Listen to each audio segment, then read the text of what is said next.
Oh, what a beautiful Saturday morning it is here in the Spice Island.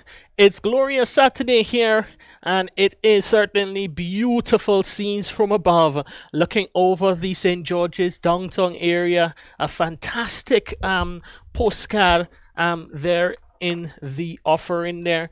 We can see the bus terminal, the fish market. We pull out the St. George's the cruise ship terminal. No cruise ship in town today, but it's certainly a beautiful sight and a beautiful day for cricket here at the National Stadium. And John Eugene, looking at these sides there, making me feel a bit, see or what we could say homesick. You're not again being able to get out and go and experience the beautiful conditions outside. We're here at the National Stadium to bring you the sights and scenes of the 25th and 26th match of the second season of the Dream 11 Spice Isle T10 tournament. And as we watch the national stadiums in our foreground, the cricket stadium to our right, to the left, we'll see the Kirani James Track and Field Stadium taking up the entire Queen's Park area, the hills of Dabo in the background. In the foreground, we'll see the National Cemeteries, River Road, a Cemetery Hill, such a beautiful sight, and you can never get tired of seeing these beautiful sights before us now. And John Eugene, it is a beautiful day. We have to be here at the cricket, but there is no better conditions now than to be here to take in what should be two magnificent days on this beautiful Saturday here in the Spice Island. Yes, good morning to you, Kerry, and good morning to all our listeners. It's a wonderful day in Grenada, such a picturesque sight on the monitor.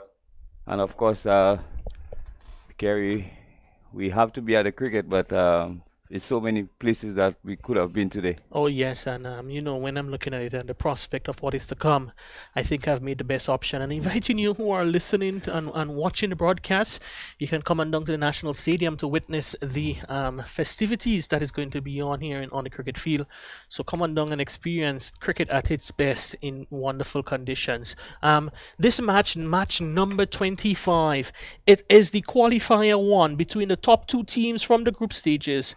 The Nutmeg Warriors, who played 8 matches, won 7, lost 1, finished on 14 points, against the Bayleaf Blasters, 8 matches, 6 victories, 2 defeats on 12 points. It's 1 versus 2 for a spot in the grand final. We'll go down to the toss to listen from the captains and to hear what was the decision at the toss. It is a toss for the biggest match to date in the tournament. The top two teams from the group stage, the Nutmeg Warriors, who finish 1, battles against the Bayleaf Blasters, who finish in 2nd. The prize today for today's winner, a trip to the grand final of season 2 of the Dream 11 Spice Isle T10 tournament. We have the captains with us here at the toss. The match referees here. So too is Daryl Cyrus, Nutmeg Warriors captain, and Devon Smith, the captain of the Bayleaf Blasters. Mr. Match referee, it's over to you. Gentlemen, this is the coin for 3. This is 3, this is head, wing captain, do the honors. And Daryl Cyrus, the home captain, tosses. And it's the call was ahead. And Bayleaf Blasters, Devon Smith has won the toss in this big matchup. Devon Smith, I guess it's no surprise that you're going to definitely take a bowl first. Yes. Your team has seen quite a great deal of success chasing, and I think it's really up your alley in terms of your match plans. Yeah. It's a very important game. As I said before, all game is very important. We just have to do the 3 things right again, as I always said, batting, bowling, and fielding. Once we do that right, then we give ourselves a chance. Once we win, then we put ourselves in a spot to do in the finals. We always mention that you guys are one of the most experienced teams in the finals in terms of players who have played at the top level. And preparing the guys for such a matchup, it must be easy with all that experience in your squad. Yeah, very experienced team. The guys already know what they have to do. Just have to go there and execute. Once they do that, then everything will be fine. I know you have watched with keen interest for the past couple of days the explosiveness of the Nutmeg Warriors batting lineup. And have you been thinking, having sleepless nights in how you're going to prepare for that challenge? Well, not really. It's a game of cricket, and nothing changed, It's who play better on the day, So we want to go outside there and do our batting, bowling, and fielding. So once we go there and just execute to the best of our ability, nothing sure. All right, a trip to the final awaits you. I'm sure you don't want to play tomorrow, but what total you think would be a good one you'll be able to chase successfully later on? Well, anything under 100, back on ourselves to go there and chase it. All right, well, Devon, all the best to you and Bayleaf Blasters for this one, and we hope to see you, speak to you many more times in the tournament. Thank you very much. Daryl Cyrus, the Nutmeg Warriors captain, batting first. Would that in your plans for coming in today? Definitely not. I think we would have a bowl first as well, but at the end of the day, one have to bat one of the bowls, so happy with the choice still. You must be happy with the way your batsman has been performing over the last couple of days. We've seen in the last match, Sunil Ambrose replacing the captain at the top, had a very good knock. So to Donald McDonald coming into the party finally. You must be happy with the form of your batsman. Yeah, very happy. I think that Donald, he hasn't kicked off with the bat in the early parts of the tournament, but I think it's the correct timing now. And Sunil Ambrose with his experience, I think says it for itself. The same pitch you have played on in the last match, what total you think would be a good one you guys can successfully defend later on? I think anything over 120, I think we could bowl and defend that. And short turnaround from your last group match, but how is the guys prepared for this one? The guys pumped up, confidence and momentum going into this game, from yesterday. The guys are pumped. All right, Dara, so we want to wish you guys all the best of this match, and as I would have told Devon, we hope to speak to you many more times in this tournament. All right, thanks. So that was the all-important toss. Bayleaf Blasters, they've won the toss, and they've asked the Nutmeg Warriors to bat first. All right, and so that was the toss, as you've heard from the captains, and you've heard the toss won by Bayleaf Blasters. An important toss to win, John Eugene, and teams who would have won the toss, as you see, they're quite confident in sending in the opposition and chasing later on. An important toss from Bayleaf Blasters. Yeah, I don't think, Kerry, the toss is going to make much of a difference. Maybe a little bit gripping on the surface early up. Maybe it's going to be a little better to bat the second innings, but it all depends on how well the batsmen from the Warriors really execute this morning. It's going to be important. Are we going to see an average score of 100? Are we going to see a below par score of say 80, or are we going to see a very challenging score of 120 plus? Yes, I quite agree with you. And I think it was a Bayleaf. In the Bayleaf Blasters, their game plan is always to chase, and they feel comfortable chasing, knowing that they have the quality batting lineup that can chase down, let's say 110, 115 for victory. So they will back themselves to get that total any day. As compared to the Nutmeg Warriors, I think their batting lineup, they would not mind batting first or second because they're very confident with the batsmen they have in their lineup. As we see the teams that is going to be playing here in this qualifier one, if we can see for the Bayleaf Blasters, the Nutmeg Warriors, we started the Nutmeg Warriors, Sunil Ambrose, Akeem Alexis, Wavell Benjamin, Karen Kotoy, Daryl Cyrus, Haston Jackson, Sheldon Joseph, Donald McDonald, Keyshawn Mitchell, Alex Moses, and Shondell Regis. The two fielders out of the lineup for the Nutmeg Warriors, it's going to be Nick Ashton and Isaiah Simon, those two players left out from Qualifier 1, while the Bayleaf lineup, they are led by Devon Smith at Amical Dubisset, Kavim Hodge, Devonnie Smith, Sherman Lewis, Neilon Pascal, Alvin Ramnott, Jelani Robinson, Richard Rogers, Dennis Smith, and Nikosi Sentile. Left out of the Bayleaf lineup for today is Caden Felix and Clint Crony. So we can see both teams quite settled team. The only major change you can see there is that Ramnott would have kept his position there for this important qualifier, and that is as an indication of his performance in his two previous matches. So it shows you once you perform, you can get into the 11 for those big matches. Yes, Ramnott coming in and getting man of the match in his first game. Picking up an important wicket in the second encounter. So quite justified in retaining his position. But as this is the business end of the tournament right now. All the sixes, all the fours, all the runouts, and the rest are irrelevant right now. First playing second, whoever wins this morning goes straight to Monday's final, and the loser still gets a bite at the cherry. So we wait in anticipation, really, to see what's going to unfold this morning. Yes, indeed, and the format allows the luxury to those teams who finish top two, and it really gives impetus to the teams to play right through to the line like an athlete running the 400 meters, run to the tape, and don't really ease up because you know you're going to qualify for the finals. So it gives teams an opportunity to take all their matches in the group stages seriously because there are benefits to be had if you finish 1 and 2, and as you would have said, the winner they can relax tomorrow and watch the cricket, while the loser of this one would have to come back tomorrow for a second opportunity to play on the afternoon of Easter Monday right down here at the National Stadium in the grand final or the grand finale of season 2 of the Dream 11 Spice Isle T10 tournament. As we can see, the umpires for this big matchup, they're making their way to the middle. Umpire Roger Davis, and with him is Sean Manwaring. Roger Davis from the island of St. Vincent, the nation state of St. Vincent and the Grenadines, and Sean Manwaring from the island of Grenada, just up the road in River Road is his place of abode. So a homeboy versus another homeboy in Roger Davis doing the umpire officiating duties in the middle for today. As we can see, the Blasters decked off in their red and green outfit. They've taken the field, now followed by the opening batsman of the Nutmeg Warriors.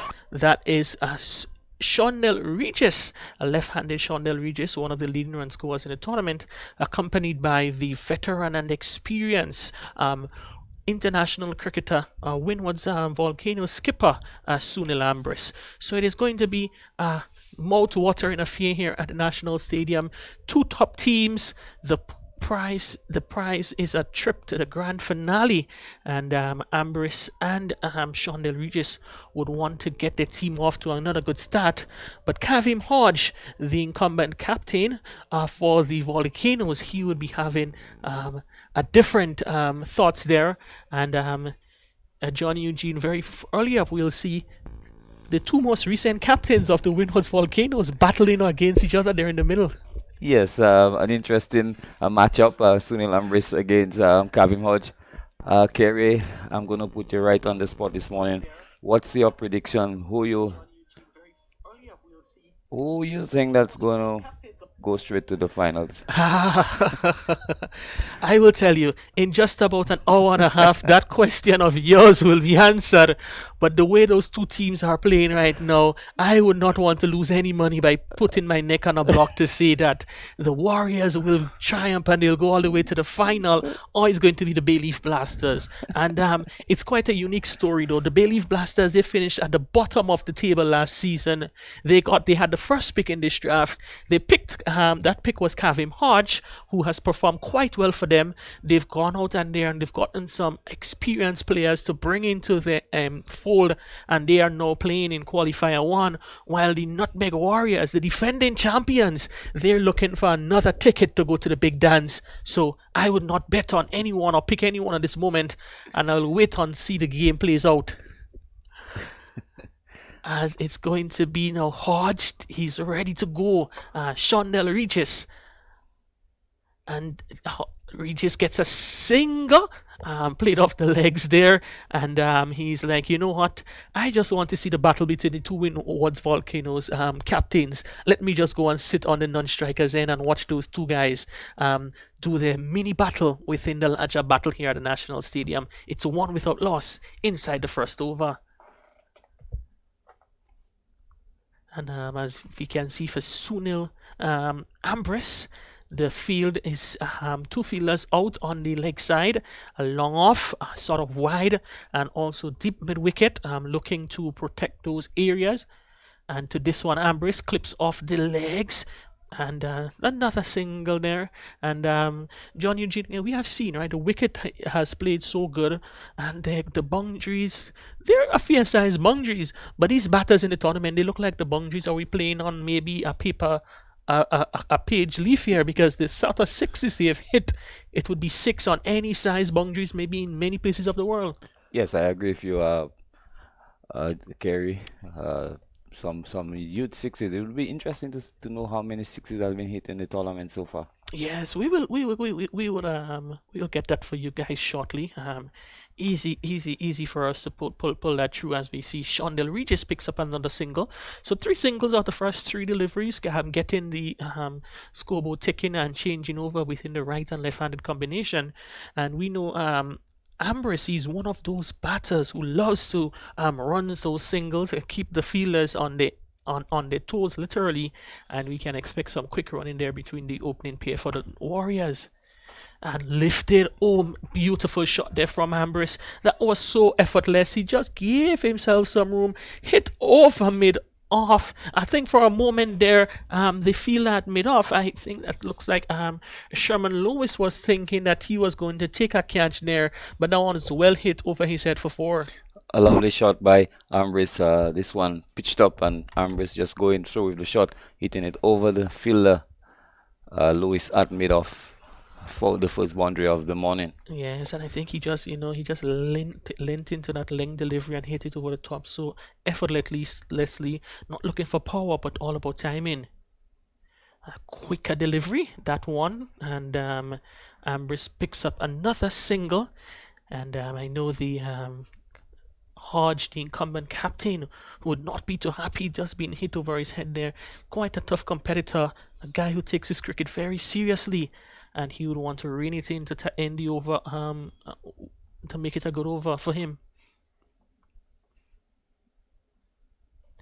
A beautiful shot there from Shondell Regis. That one, he just picked it up and hit it over deep backward square for six. Fine shot there from the left-handed talented former youth player from the parish of St. David's. He scores his first boundary and it's a maximum over square leg there. 14 without loss after the first over.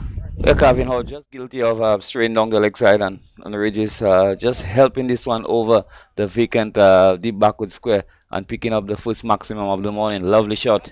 Yes, indeed, and it was really just picked a look, not looking to overhit it there, but just more like helping it on its way there.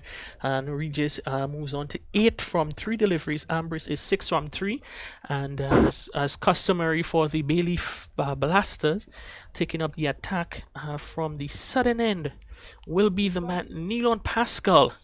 Neilon Pascal, a Grenadian Test cricketer, had the honor of wearing that maroon cap. He lived the dream of many young boys and men in the Caribbean to represent the West Indies at Test cricket.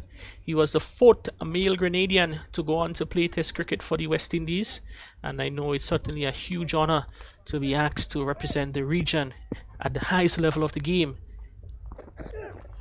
And shot delivery there from Ambrose, helping it down to shot to fine leg. There is no fielder there in fine leg, and 4 more runs to Ambrose. Quite a surprising though. There is a fielder behind square, but it's almost so close to the umpire that you would not consider. Yeah, it's actually just what, about 10 yards away to the right of the umpire, and vacant fine leg. 3 runs there for Ambrose. A poor delivery by Pascal first up, and Ambrose had little difficulty in stroking this one down to fine leg for 4. Oh, lift in delivery, moving away from Ambrose for a little width and looking to dispatch that over the top there. It's not able to make a connect. So we're going to tell you a little bit of the field that we have for Ambrose. Number 28, the skipper, and Devon Smith is in slip. We have backward point. Looks like a backward point. Pascal goes shot there. Ambrose goes back and carves it through extra cover for 4. A beautiful shot there from Ambrose. A shot in length from Pascal. He goes back and was able to dissect the fielder between extra cover and backward point into the boundary for 4. Yeah, Ambrose getting whiff this time and executing properly through backward point where Calvin Hodge was stationary, but really couldn't stop this delivery from going to the boundary. A magnificent shot by Ambrose. Pure class. Indeed it is from the West Indies white ball player. Sort of turking that one to the onside there. Chance for runs there close to the boundary. Dubisette does chasing. He's able to retrieve it. And Devonnie Smith with the relay throws in that ball to the keeper. So 2 more runs to Ambrose. And they're already 24 without loss and 2 balls left in over number 2. Yeah, solid start by the Nutmeg Warriors. Some really indecisive bowling here by Pascal. Short and wide, and this delivery short again, and Ambrose pulling this, not getting as much as he would like, but still getting 2 more runs. Yes, Pascal looking to pull a fuller length, and which he does this time there. Ambrose looking for that big shot, gets it behind square on the onside for a single.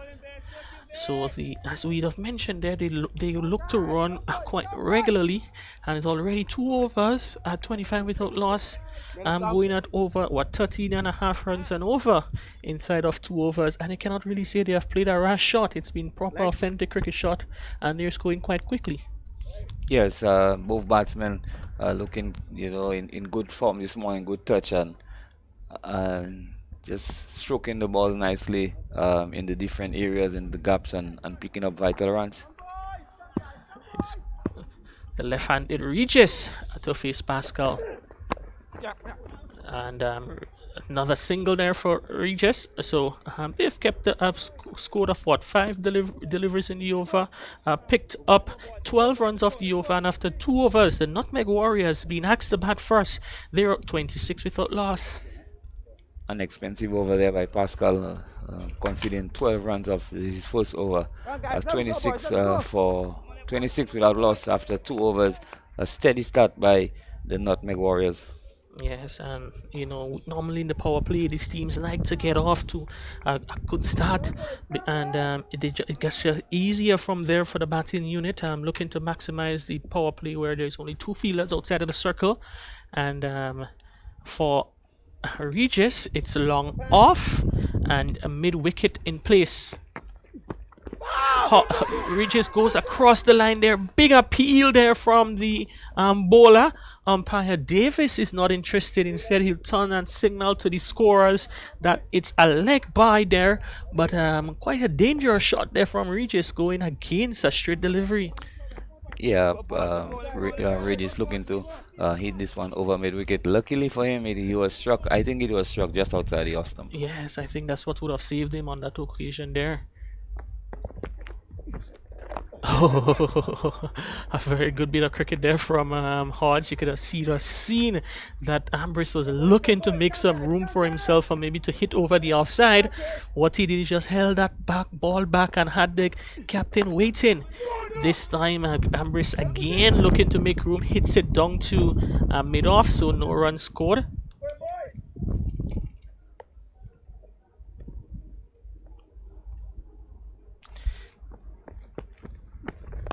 A beautiful shot there from Sunil Ambrose. Just lift that one back over the bowler's head. He didn't hit it that well, but he's able to cross over for 2 more runs to Ambrose. He's now 19, and the Warriors in the 3rd over, they're 29 without loss.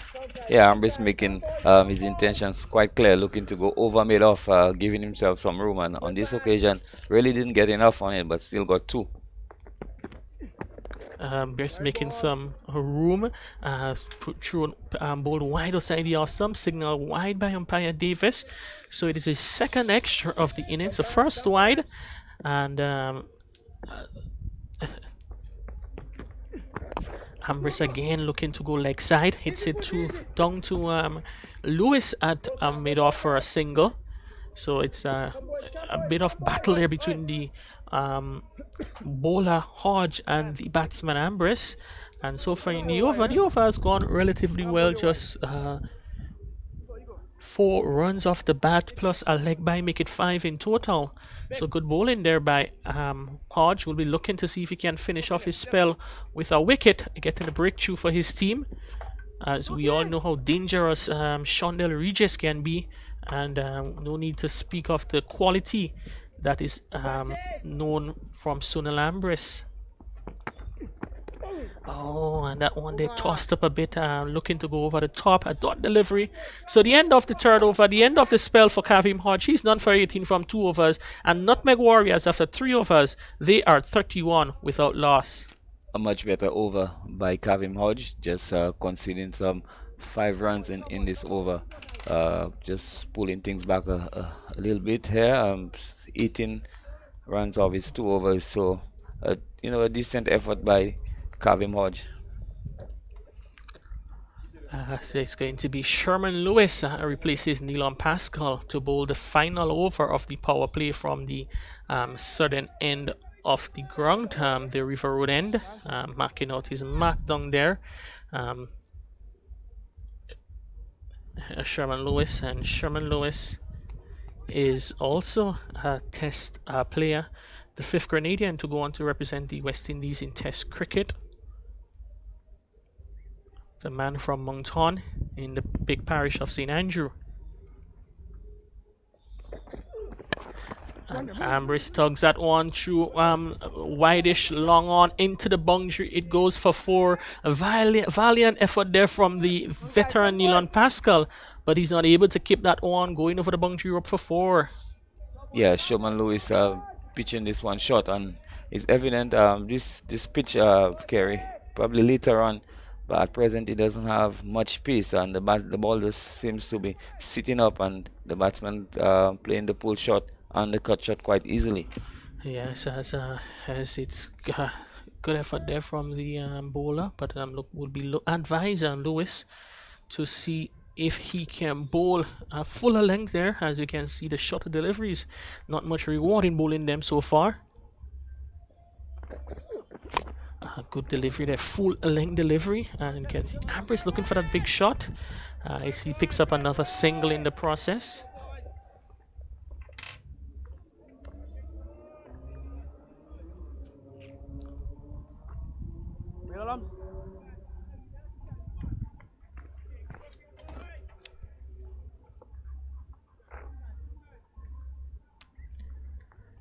It is now the left-handed batsman Regis is on strike, and as you know, once the batsmen they keep crossing the field, would have to change a bit to accommodate the left and the right-handed opening pair.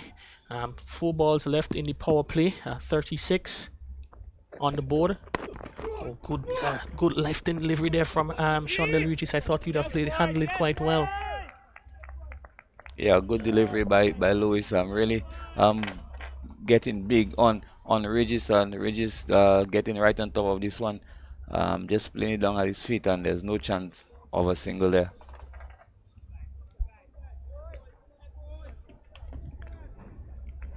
Sherman Lewis, this season, Bayleaf Blaster player. Last season, he'd have represented Saffron Strikers. They'd have finished 4th in the tournament, and will be looking to take the Blasters a couple steps further than his previous team last season. As you can see, the singles, they keep ticking over there, and good run in there between the opening pair. Regis goes into double figures. He's on 10, while Ambrose is on 24, which included 4 fours.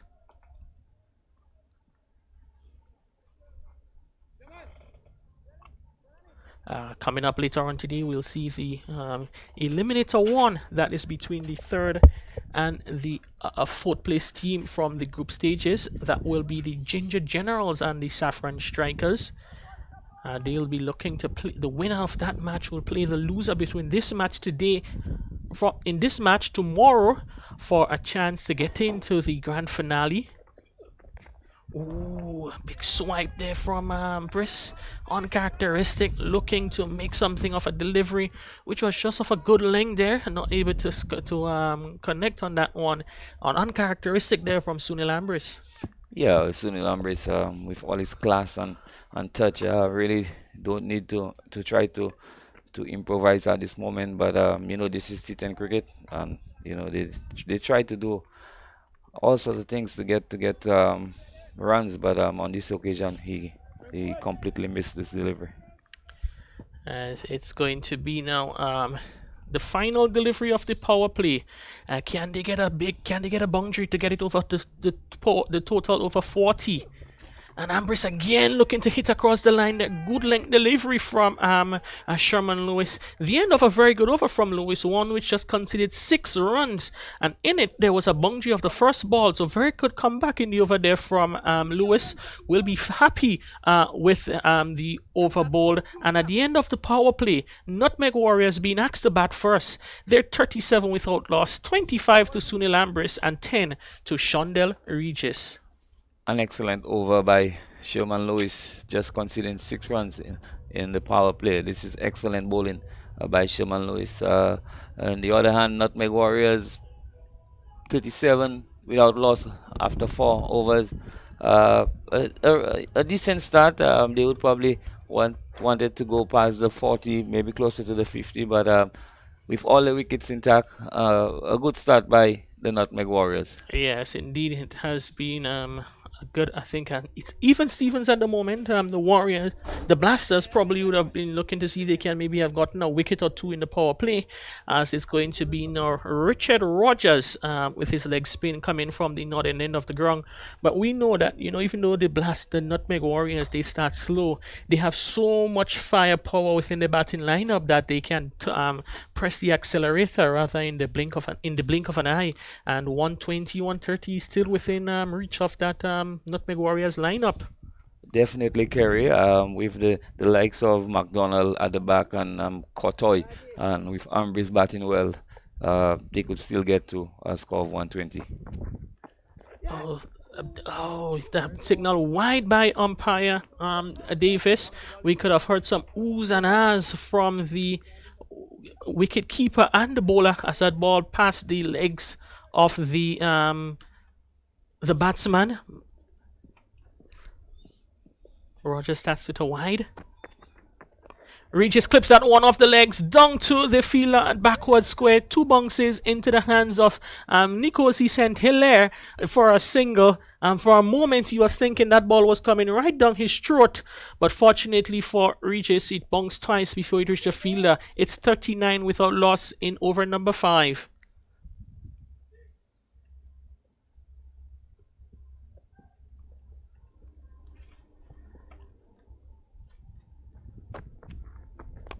And this one, Ambrose looks to go over the top, wide long on. Hodge comes around, does the fielding. The batsmen are coming back for a quick single, throw into the bowler's end. Collision between the bowler and the batsman, and they're able to cross over for 2. Regis is down on the ground. They're probably winded there from that knock with Rogers. Seems to be in a bit of discomfort as the physio is being called onto the ground. 2 runs there, but Regis looks to be really in a spot of bother at the moment as a result of the collision there between himself and Richard Rogers. Yes, he's on the ground, and Dr. Mario Christopher is jogging onto the field. It looks, as we look on the monitor, it looks like it twists the ankle there. Yes, the ankle. Yeah, ankle twisted there as he collided with the bowler there. Unintentional, I must say, but he just planted his foot wrong in looking to make his grounds there as the a physio provides some attention there. And I can tell you the Nutmeg Warriors, they can ill afford to lose another player.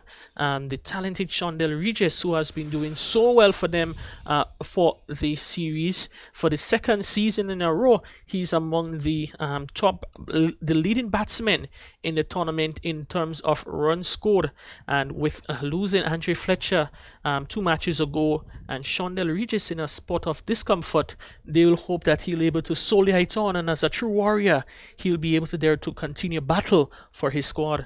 Yeah, it's nice to see him back on his feet, and he looks like he'll continue, so that's really good. I always say it's never a nice feeling when a player gets hurt. We want to see the players play throughout the tournament without any injuries. But this is the game of cricket. It's nice to see Regis back on his feet. Yeah, Regis, he's overall one of the leading run scorer in T10 cricket in the Spice Island T10 tournament. He's played 21 matches, 20 innings. He's had 6 not outs and a total score of 473 runs. with high score of 55, an average of 33.79, and 250s, 31 fours, and 29 sixes. Certainly one of the star batsmen across the 2 seasons of the Dream 11 Spice T10 tournament. Yeah, Regis has returned very good in the second edition, the first and the second edition of the Spice Isle. So he's definitely a key member of the Nutmeg Warriors. Most certainly, they would have had a couple of match-winning performances at the back end of the tournament last season, and continue to roll over this season with his good form. It's going to be Rogers to Ambrose. Ambrose looks a hit over wide mid on there. For a moment there, Devonnie Smith looks like he was gathering to take the catch, but the wind there just ensured that he dropped a few yards in front of Ambrose. As we can see, Ambrose, the intention there from Ambrose is to go after the bowling of Richard Rogers. 2 big shots in that region, and he's not able to get the desired results. Ambrose is on 28, and Regis gets one on the leg stump, clip to the fielder at shot, a fine leg. That looks like Jelani Robinson there. So the first wicket down for the Nutmeg Warriors. Shondell Regis goes for 11, caught Robinson off the bowling of Rogers for 11. The Nutmeg Warriors, they're 42 for 1. Yes, just believe that the injury, the slight injury sustained by Regis, really impeded him there. It happened so easy, and he just lobbed the ball to the fielder at short fine leg and losing his wicket. An important blow there by Bayleaf Blasters. Rogers going for just 11, but his contribution with Ambrose was quite valuable. Yeah, it's now the new batter comes in there. That's going to be, I make it out, that's who, number 43. That looks like Kieran Kotoy striding to the middle. So once again, we'll see the pair of the Windward's Volcanoes player battling out there for the Nutmeg Warriors. It is Kotoy. Left-handed Kotoy replaces the left-handed Shondell Regis. And so far, the Nutmeg Warrior, the Bayleaf Blasters, they've kept them quiet, scoring just 9 runs and over. And knowing the Warriors' tendency to score big, they would want to take it much. They would be happy with that score right now and look to see if they can keep continuing to put the bricks on the innings.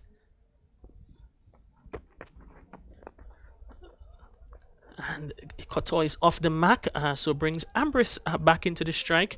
So far this over, it has been a good one so far for the Bayleaf Blasters. 5 runs and a wicket. 6 runs, my apologies, and a wicket to the conceded by the Bayleaf Blasters in the over, with another 1 ball to go in the 5th over. And again, Ambrose looking to make some room. He's not able to. The bowler sees him and withdraws from delivering. Bit of cat and mouse situation there between the bowler and the batsman. Ambrose lifts that one over the head of Kavim Hodge into the boundary for 6. He has tried that shot many times in the over. He succeeds finally. 6 more runs to Sunil Ambrose. He's on 34, and at the halfway stage of the innings, the Nutmeg Warriors, they are 49 for 1. A lovely shot by Ambrose. This time getting a lot more on this delivery, hitting this one over long off. He made his intention quite clear, looking to hit the leg spinner over mid-on, and on this occasion really succeeding.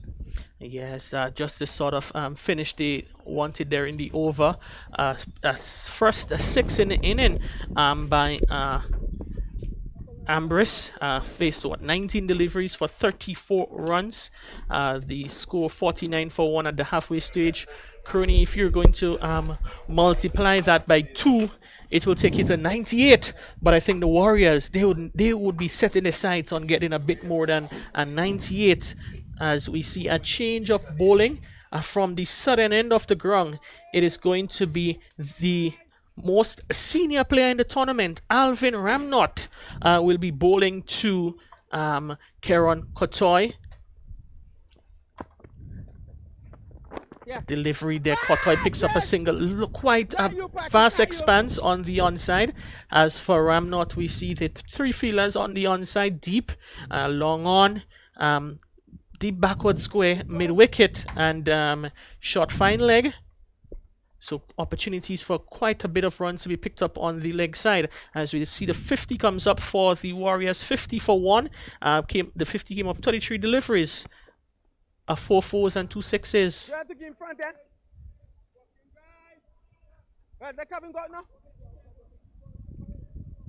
You can hear the discussion there happening in the between the captain and the wicketkeeper Dennis Smith. Dennis Smith also the wicketkeeper for the Windwards Volcanoes. A wide delivery outside the off, some signal wide by umpire Man Warren. So just another run to the score. The extras now moves on to 4. 3 wides and 1 leg buys.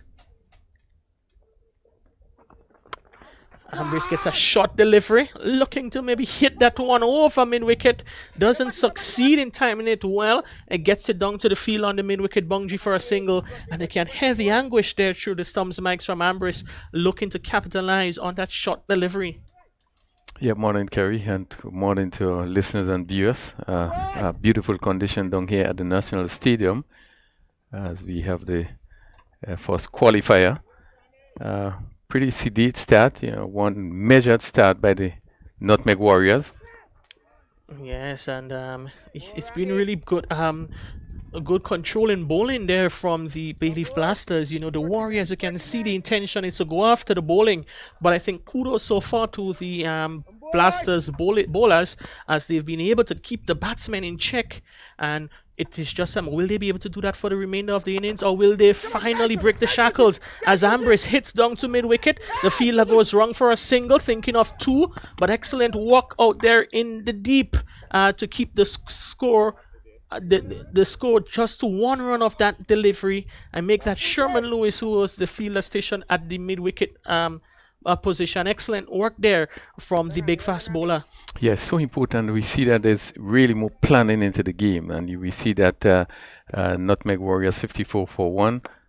That one there, delivery turned onto the onside, and one of the 2 fielders in the deep, Devoni Smith, comes in to do the fielding. So very good over so far from Ramnot. Just 6 runs coming off the over, 5 singles and a wide, and he would look to hoping that he can finish off strongly in this over, as the Nutmeg Warriors are looking to up the ante. Ambrose hits down to mid-wicket, 1 bounce straight to the fielder, Sherman Lewis, and he's not able to get the maximum he was after. So the end of the 6th over, Nutmeg Warriors, they're scoring at a rate of 9.33 runs per over. They're 56 for 1. Sunil Ambrose is on 37 and Kieran Kotoy on 4. So 56 for 1 after 6 overs. I think that, so far, Nutmeg Warriors just seemingly struggling a bit. We saw in that over maybe a few short deliveries that Ambrose really should have done quite a lot more with. But I think we seen him looking for a lot of power. Even that last delivery, if he hit it straighter, probably would have been able to even clear the mid-off. But again, looking to swing it down to that long on position, only were able to pick up a single. It really has been a good over first up from Ramnot. It is going to be Rogers continuing the attack from the northern Darbo end of the ground. 1 over 1 for 12. Ambrose again looking to hit over the onside. That one there got a little bit of extra bounce, and it was well taken behind by Dennis Smith.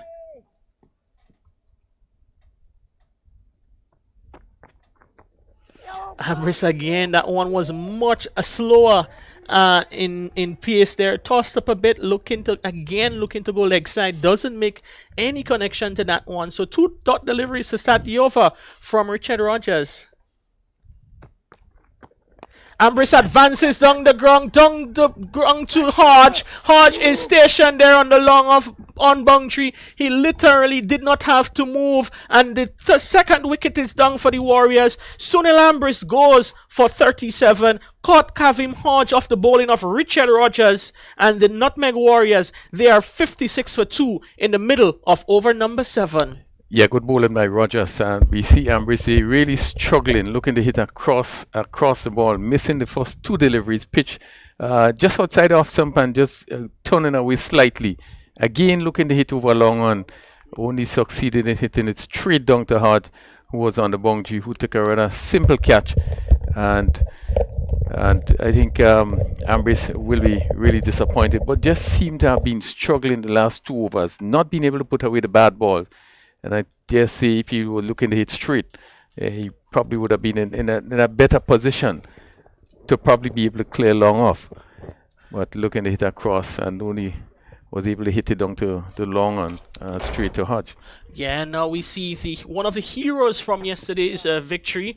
Daniel McDonald strides to the middle. He's on the non-striker's end as the batsman would have crossed, and he will be looking to see if he can sort of repeat that performance towards the back end of the innings. So Daniel McDonald is in strike now. Is in the crease, sorry, and on strike, Kieran Kotoy, who to this delivery, looking to go over the leg side, down to the field at mid-wicket, backward square. He watched that one sail over his head for 6. So very good shot there from Kieran Kotoy, hitting against the wind, is able to get maximum result. He moves to 10, and the Nutmeg Warriors, they're 62 for 2. Yeah, good shot by Kotoy, although I feel that he was a little bit nervous when he hit that ball because he just went just over the backward square fielder, right back on the boundary. But he got, bat onto it, and it cleared the boundary. Rogers in again to Kotoy. Kotoy advances, clipped off his legs past the fielder at short fine leg. They go through for 1, coming back for a second. Rushes in is Daniel McDonald on the non-strikers end. He's able to get through, and 2 more to Kotoy. He's now 12, and the Warriors 64 for 2. Yeah, and in the 7th over, 64 for 2, they will really want to step it up. I still believe that they should be aiming to get at least 120, really, probably to make a match of it. But we never know what's going to happen, but they really need to step it up. And this one, Kotoy looks to go downtown, hits that one over the field at long on for 6. It didn't look like he really milled that one, Crony, but as the ball kept sailing and sailing away for 6, we realized that he'd have hit it just good enough to pick up another maximum. Well, he certainly got the result he wanted. Really wasn't, he didn't hit it as he wanted to, but he had enough onto it, so he was able to clear the long on very easily. And he picked up another important boundary, 70 for 2. Kotoy quickly moved to 18 as we have the completion of over number 7. Yeah, it's good over there for the Warriors, picking up 14 runs off the over. Lost Kotoy, Ambrose there, but they'll be hoping to see if they can up the ante with the remaining 3 overs. It's 70 for 2. Donald McDonald, who is on strike, is yet to score, and Kieran Kotoy is on 18. So Rogers finishing the spell 2 for 26, being roughly treated last few deliveries, going for 6s. But I think that Warriors will want to get much more than they have. Short delivery played down to the field at deep mid wicket. Donald McDonald gets a single. Sorry if I keep mixing up the brothers there. 2 brothers in the tournament. Donald McDonald, who plays for the Nutmeg Warriors, and Daniel McDonald, who we'll see later on when he laces up his boots for the Ginger Generals.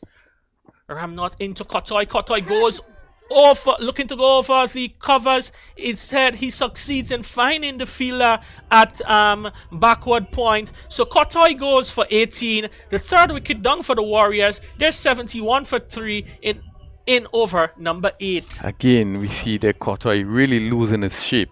Again, looking to swing over long on, and really not getting much onto this delivery, as it seemed to turn a bit away from the left-handed Kotoy. Took the edge and really just went up in the air and fielder right at point position, just waited for that catch. But again, batsman really losing his shape and not getting. We have seen him hit 2 sixes previously. It had enough to get over the boundary, but he really didn't give the impression that he was in control, that it was hit well, but just had enough to clear the boundary. Yeah, Ramnot picks up another big wicket in the tournament. Ramnot continues to deliver and repay the fate entrusted in him by the Bayleaf Blasters think tank, as it's going to be now McDonald. And McDonald gets a shot delivery, hits over the offside into the boundary, over wide, long off it goes for 6. So another boundary, another 6 in the innings for the Warriors. They're on 77 for 3. It's first one for Donald McDonald, and the Warriors will be hoping that he can hit a few of those to get them way over 100. A short delivery goes back and doesn't connect. Instead, it goes over the head of the bowler. They're coming back for a second run. Pascal doing the fielding is not able to keep the batsman from crossing over for 2. So good run in there between Wavell Benjamin and McDonald. Takes the score to 79 for 3. Yeah, very good running by both players. But again, we see McDonald again hitting this ball, that previous delivery over long off. And really it was short and wide, and he really hit it well. So he continues his 6 hitting. This one is hit straight down the ground, and Pascal, who is in long off, can watch that sail way into the stands for a big 6 there. And the strength of Donald McDonald and this on display. His second 6 of the over. He races on to 15 of 4 deliveries, and the Nutmeg Warriors, they're 85 for 3. Yeah, massive hit there by McDonald. Ball pitched up, over pitch, and really he gave it the full treatment. As you see, he lifted it. And it's probably dropped here just and into the stands, and really a huge hit by McDonald. Yes, and the umpire, Man Warren there, I'm doing a check there because that ball would have been smashed into the concrete in the southern end. Wide delivery down the leg side. Wicket keeper Dennis Smith is not able to get a run to stop it. It goes into the boundary for 4. So 5 wides, and this over is really turning into a big one for the Nutmeg Warriors. They're now 90 for 3. This over, 20 runs already considered of the over. 1 ball to go, 90 for 3. And I can tell you, Crony, with 2 overs to go, 120 certainly on the cards. Yeah, big over for Nutmeg Warriors. That's with 1 delivery. And this one again looking for the big shot, hits it down to long off for a single. So 1 more run to the total after 8 overs. The Nutmeg Warriors, they're 91 for 3. Donald McDonald is on 16. Wavell Benjamin is yet to score, and 2 big overs to come, and the Warriors will be looking to capitalize on get their team close to 120 mark. Yeah, and Ramnot just finishing his spell 1 for 28. We see McDonald continue his 6 hitting. He hit 5 sixes yesterday in his short inning, and he really continues to clear the boundary with ultimate ease. It will be important for him the next 2 overs. He will probably want to take most of the strike, trying to push Nutmeg Warriors pretty close to that 120. Yes, most certainly. Yesterday we'd have seen McDonald. Donald McDonald has been corrected quite a bit for this morning, both on social media and on WhatsApp, saying, Kerry, it is Donald McDonald and not Daniel McDonald. So to ease any confusion, I'll just be referring to him as McDonald here on out for the rest of the innings. McDonald played a scintillating knock yesterday. Hits 5 sixes in his knock of 42 with 2 fours. The day before that, he scored 15 of just 4 or 6 deliveries. So he's warming into form. And McDonald, he's one of those guys who comes to the party late, but when he comes to the party, he's certainly the star of the show. And Pascal, slower delivery there, the wily veteran. He knows McDonald was looking to go downtown, but he just held it back and allowed McDonald to play the shot before the ball was able to reach the batsman. Yeah, Pascal is going to use all his experience.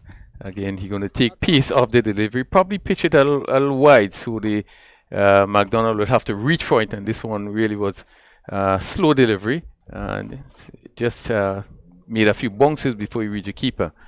He would want to use all his experience coming up against McDonald. Yeah, it's quite a challenge now for Pascal. And McDonald gets looking to go over the top. Instead, gets an edge, squirts down to the fielder at mid wicket. They go through for 2 quick runs. They're excellent running there between the P, and they're taking the opportunity for a third as the fumble opportunity for a run out. And he's one shot, and we wait for the signal, and he's out. What an unfortunate way to see the back of Donald McDonald. Coming back for the third, he was run out. But before that, the umpire adjudged it was one shot. So for all the effort, they got 1 run, and they lost the dangerous Donald McDonald for 17. Yeah, very interesting. We probably would love to see the replay there, but one thought that it looked dangerous even as it turned for the third one, because he was way past the wicket, and having to come back for the third one, he probably run an extra half of the wicket. So it looked really difficult, and he probably just failed to make his ground. But really, that's a big wicket. Nutmeg Warriors would have lost there. McDonald just beginning to come into his own, but again, Pascal continued to bowl very well, taking pace off, and he was looking for the big shot on the leg side, and really unfortunate not being able to make it there. Nutmeg Warriors losing their 4th wicket for 92. Yeah, so and Kearney probably would have wondered, the over is still young. Why didn't he go back for the third one when he was the one who was hitting the ball cleanly off the middle of his bat? They would have wanted him to see and face as many deliveries as this one. Looks to hit down to Hodge. Hodge settles under that one, takes a nice catch running in. So it's another wicket in the over for the Bayleaf Blasters. It's the 5th one down now for the Nutmeg Warriors. They're losing their way in this latter overs. Benjamin goes without scoring. Caught Kavim Hodge off the bowling of Neilon Pascal for naught. And the Warriors, they're 92 for 5. Yes, very good bowling by Pascal. We have seen him showing all his experience. Benjamin having to reach for that delivery and really was not able to get much onto it. Just being able to get it down to the long on position. Hodge had to come off the boundary quickly just to take it that he was dropping way in front of him. But again, Pascal using his guile, his experience, just slowing it up and making the batsman have to reach for it. And Benjamin, they was not able to get it over the line and being caught by Hodge. Hodge taking his 2nd catch in this over, 92 for 5, and we are in the 9th over. Yeah, it's actually the 2nd in the inning. He'd have caught Ambrose earlier on in that similar position. As we see, the new batter is going to be Akeem Alexis, joins Haston Jackson in the middle. A wide delivery down the leg side, losing his line there a bit is Neilon Pascal. Offers up another extra, so the total moves on by 1 to 93, and it is 9 balls left in the inning, and they would need a maximum of 9, double that by 2. 110 it is on the cards, but it will take some good hitting to get them there from this position. A slower delivery there from Pascal, using all his experience. He knows the batsman there waiting for the pace to go after him, but he's just holding it back and allowing the batsmen to create their own pace, which they have not been able to do successfully. Yeah, really good bowling by Pascal. Really a strong comeback by Bayleaf Blasters, having picked up those 2 important wickets. Alexis not it off the mark, and Jackson. And all coming in. Jackson, as we know, is one that really hits the ball well. But again, he's coming up against Pascal, who was really showing his experience and really making it difficult for the batsman. Yeah, this over Pascal, 4 deliveries, 3 runs scored, 2 wickets he picked up. A delivery down the leg side again. Smith is not able to collect cleanly going down the leg side. So we wait the decision of umpire Roger Davis, and he signaled wide. So 2 more runs to the total. 2 via the extra means, so the extras goes up to 13, and the total goes to 96 for 5. Yeah, will be a little disappointed they going down the leg side, but you could see him trying just to make sure that he does not give the batsman much to hit, and using the slow ball. This one actually staying down, probably just hit the keeper on the ankle. Gets a full delivery, whips it through the onside. Devonnie Smith in mid-wicket comes wrong, does the field and stops it with his boot. And Dubisset, who was his second partner on the scene, is able to send in the return to the keeper. So 2 more runs to the Warriors. They move to 98 for 5, 1 delivery short of the 9th over. Yeah, full toss by Pascal, but again the batsman was beaten by the pace of it, or the lack of pace of it, and get it down to mid-wicket on the boundary. It's well protected, that mid-wicket boundary, but he was able to pick up 2. The final delivery of Pascal Spell hits through down to mid-wicket. Devonnie Smith comes off the races of the boundary, rifles in a return to Dennis Smith. So it's the end of the 9th over. It's 99 for 9 after 9, going at 11 runs and over. The Warriors will look to see if they can get much more than 11 in the final over to post a challenging total for the Bayleaf to chase later on. Yeah, very good over by Pascal. He finished his spell, 1 for 19 in 2 overs. Well, I think this over was such a good over. Counted for 2 wickets. They run out of McDonald, who were really just beginning to come into his own. And then the wicket of Benjamin. I think that would have really turned the tide. So at the end of the 9th over, 99 for 5, with Jackson 3 from 3. Alexis not hit off the mark. Jackson is going to prepare to face a new over. Sherman Lewis's first over just going for 6. So who you'd want to really follow Pascal in that over he bowled before. Jackson really would be trying to take as much as he can in this final over. Yeah, it's a final over of the inning. Sherman Lewis tasked with looking to contain the Warriors' batting lineup. Would be looking to maximize his final over. The powerful batting line of the Warriors. They has had it a bit challenging so far today as a result of good bowling from the Bayleaf Blasters bowlers, and can see Captain Devon Smith is ringing the changes there. Nkosi Sentile is removed from mid-wicket and is placed in long off.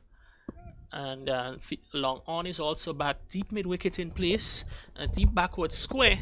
So quite a bit of protection on the leg side for Sherman Lewis as he's about to bowl the final over of the inning. Hit down the ground to Sentille does a fielding station there at the long off a boundary. So the 100 is up for the Nutmeg Warriors. 100 runs of 61 deliveries in 45 minutes, 4 fours and 6 sixes. Jackson is not out on 4 and Akim Alexis is yet to score. Yeah, and a run rate at 10.91, and you would want to get probably over 110, maybe 115 if they can get it up to that score. I think they would feel a little more satisfied. Lewis on this beautiful Saturday afternoon here at the National Stadium races in and slow delivery, which is played towards backward square. So far good start to the over from Sherman Lewis, picking up 2 singles of his the first 2 deliveries in the over. Yeah, slow delivery bowled by Lewis, and Alexis just had to adjust as he was looking for the big hit. But realizing it was a slow delivery, just had to push it out and on the offside, the short third man in Rogers field. So they had it in Jackson. We haven't really seen for this tournament really come off as yet.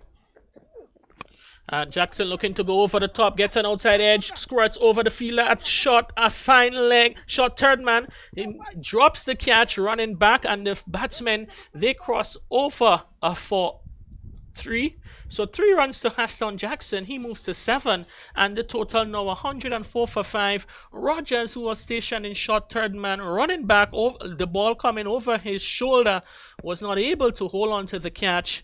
And I think, Ronnie, at that level, that should be an easy catch there for the fielder, Richard Rogers. Yeah, it was a bit casual. Like you see him moving back there, and he got into a good position and just bunks off his hand, but just a bit casual, trying to take that catch. A short rising, lifting delivery there from Sherman Lewis, using the middle of the pitch. Akim Alexis looking for that pull shot, is not able to connect. So a dot delivery, a precious delivery in this stage of the game, as umpire Man Warren is signaling to the captain and the bowler that is 1 for the over. But good over so far by Sherman Lewis. He had to slower delivery. This was a quicker one. Alexis beaten by pace. Good delivery. Got quite a bit of bounce from this delivery, as Alexis was looking to pull some way through, trying to hit maybe to get that gap between long and deep mid wicket. Made no contact. Two deliveries left in the over. Alexis makes some room, hits through the offside. Devon Smith partially stops it. They go through for a second run. They're able to complete that one as a throw goes to the wicket keeper.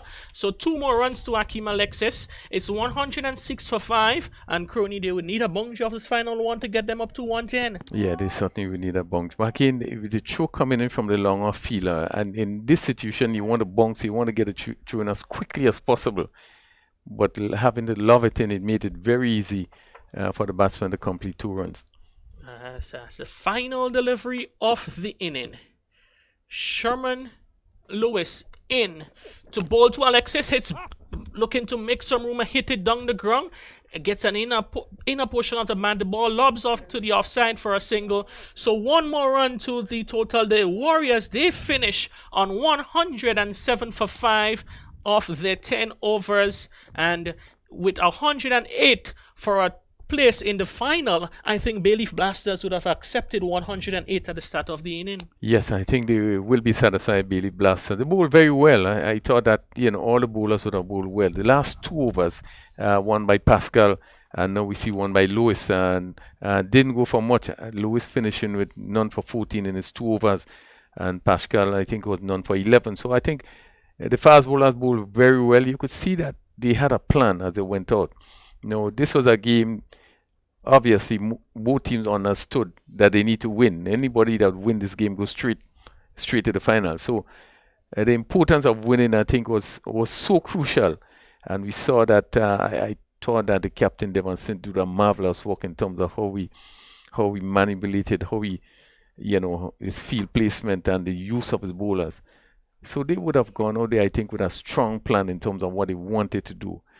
And to get Nutmeg Warriors to 107 for 5, I think they will be satisfied with the performance in first half of the game. Yeah, if we take the opportunity to now to run through the scorecard, Shondell Regis, he was the first batsman out for 11, caught Jelani Robinson in short fine leg of the bowling of Richard Rogers for 11. The second wicket was Sunil Ambris. He was caught Kavim Hodge in long on of the bowling of Richard Rogers for 37. Then it was Kieron Kotoy who was caught Nkosi Sentile bowl Alvin Ramnot for 18. Donald McDonald run out, a combination between Nkosi Sentile and Nilon Pascal for 17.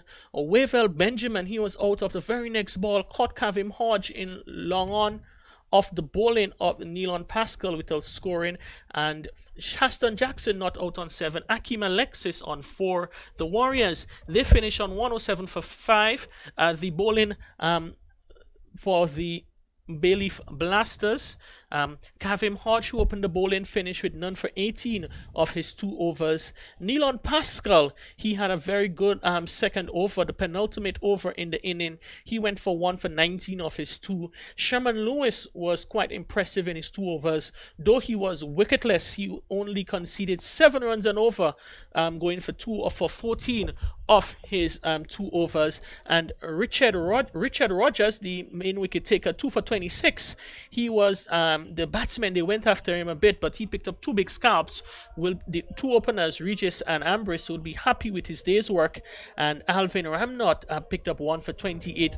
He too went after in his final over, and he accounted for the wicket of Kieron Kotoy. So as we saw, the wickets fell at 42-56, and the final 2 fell on 92. So good effort there from the bowlers of the Bayleaf Blasters, setting up a total of 108 for victory.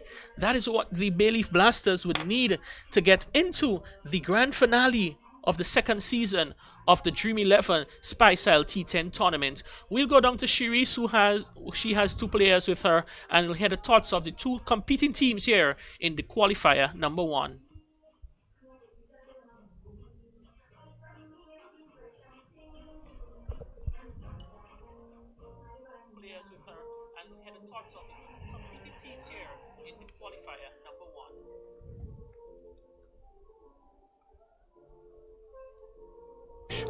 Close to 110, 115, but we're going to work with 107 and back the bowlers. Okay, and you said you were hoping for 110, but you backed the 107 for the victory. What can we expect in your defense? Well, we bowlers have been doing well throughout the tournament, so we just have to encourage them, the fielders, and go out and do well to restrict them on that 100. Okay, thank you very much. Thanks.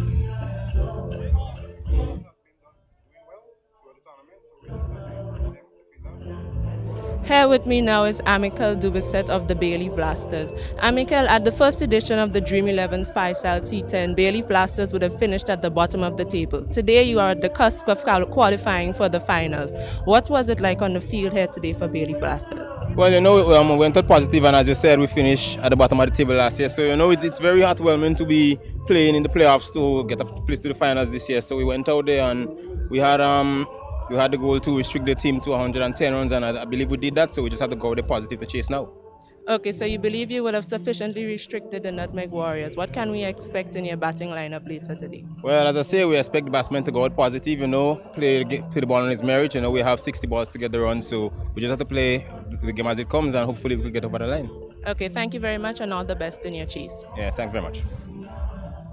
All right, so we've heard from the two teams. They're both confident. I think, Crony, 105, 110, it's what we'll say par here at the National Stadium on these wickets, and it can go anyway. And if the Warriors, they put in a good effort with the ball, I can see them restricting the Blasters below that. And at the same time, it should be a chase that the Blasters can comfortably haul down. We've known the Blasters, they like batting second, and I think they think that 108 for victory will be right up their alley. Yes, I would think that they probably would be the team that is more confident. The likes of Hodge and Devon Smith, they will feel restricting the 107. As was said, I think they would have met the first goal in terms of limiting them to under 110. And therefore, I would think would be the confident team going into the second half, needing to get up to 108.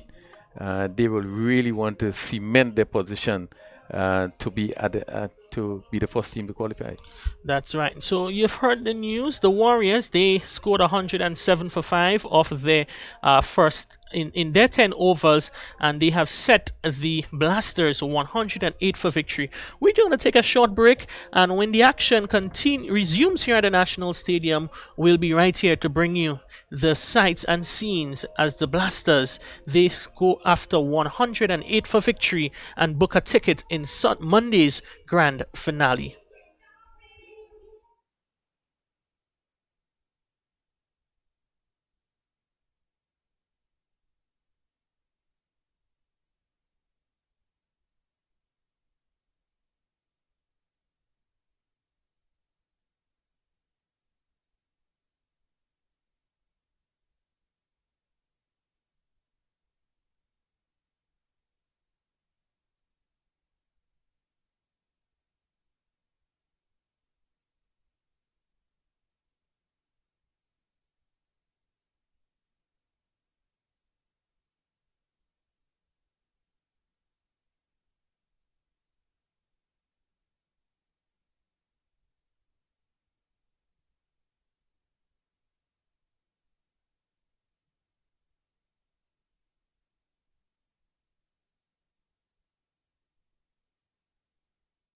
The final weekend in the Dream 11 Spicel T10 2.0 cricket tournament fast approaches. And Grenada, it's time to fill the stands. This Saturday 16th and Sunday 17th April, it's the T10 playoffs. The top 4 teams will look to book their place in the grand final on Monday 18th April. Game times 11:45 a.m. and 2:30 p.m. Saturday and Sunday matches $5 EC. The grand final Monday the 18th, $10. Bring the drums, count shell, coolers. It's the biggest stadium line and catch all the action on this station. The Dream 11 Spicel T10 2.0 cricket tournament. Love the game. Imagine having the home of your dreams. Imagine investing in that piece of property you can call your own. Imagine finally doing that home improvement project you've always been thinking about. It's time to stop imagining and start doing. Let the GUT Credit Union help you take the first step with fantastic rates, affordable repayments, and reduced legal fees. Make the move. Get better terms on your mortgage. Use your home equity to make those dreams a reality. Act now. There's really no place like home. GUT Credit Union. It's where you belong.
Welcome back at the National Stadium.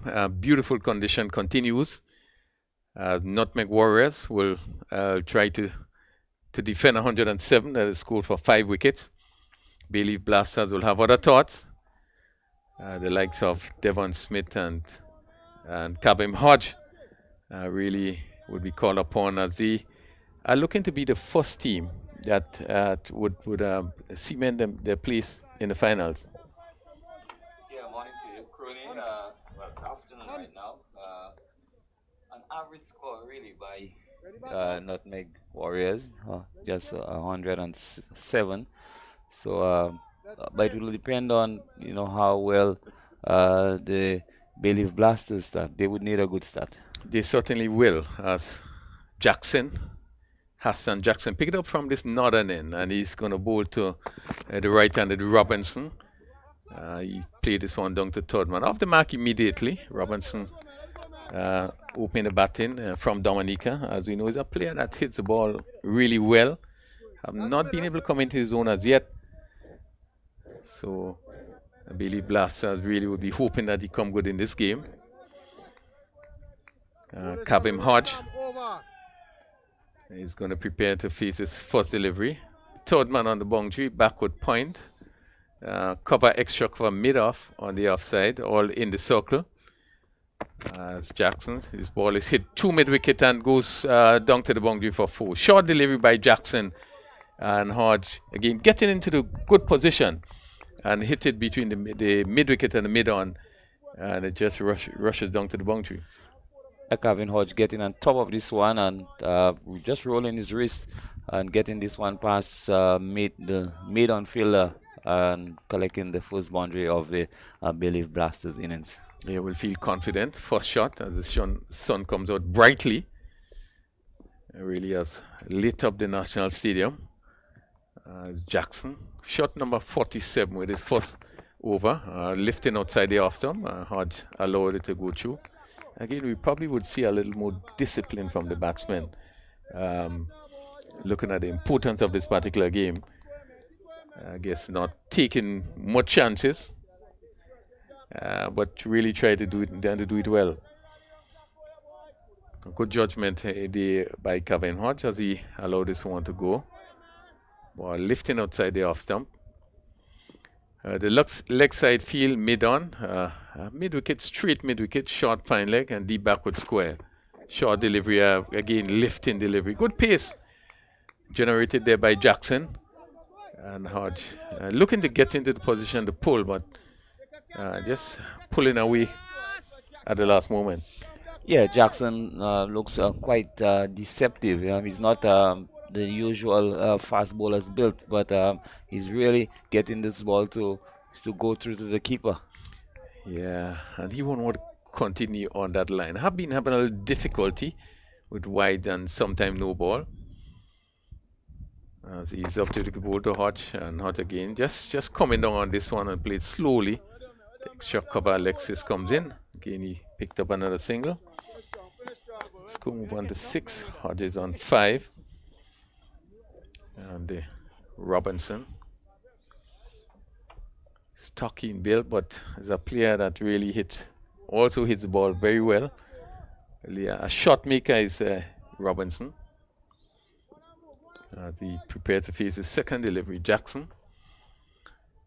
As he's up to the wicket, ball to Robinson. Robinson is playing this one down to, looking to play down to third man. Again, made no contact, so that completes the first over by Jackson. Just going for 6 in the over.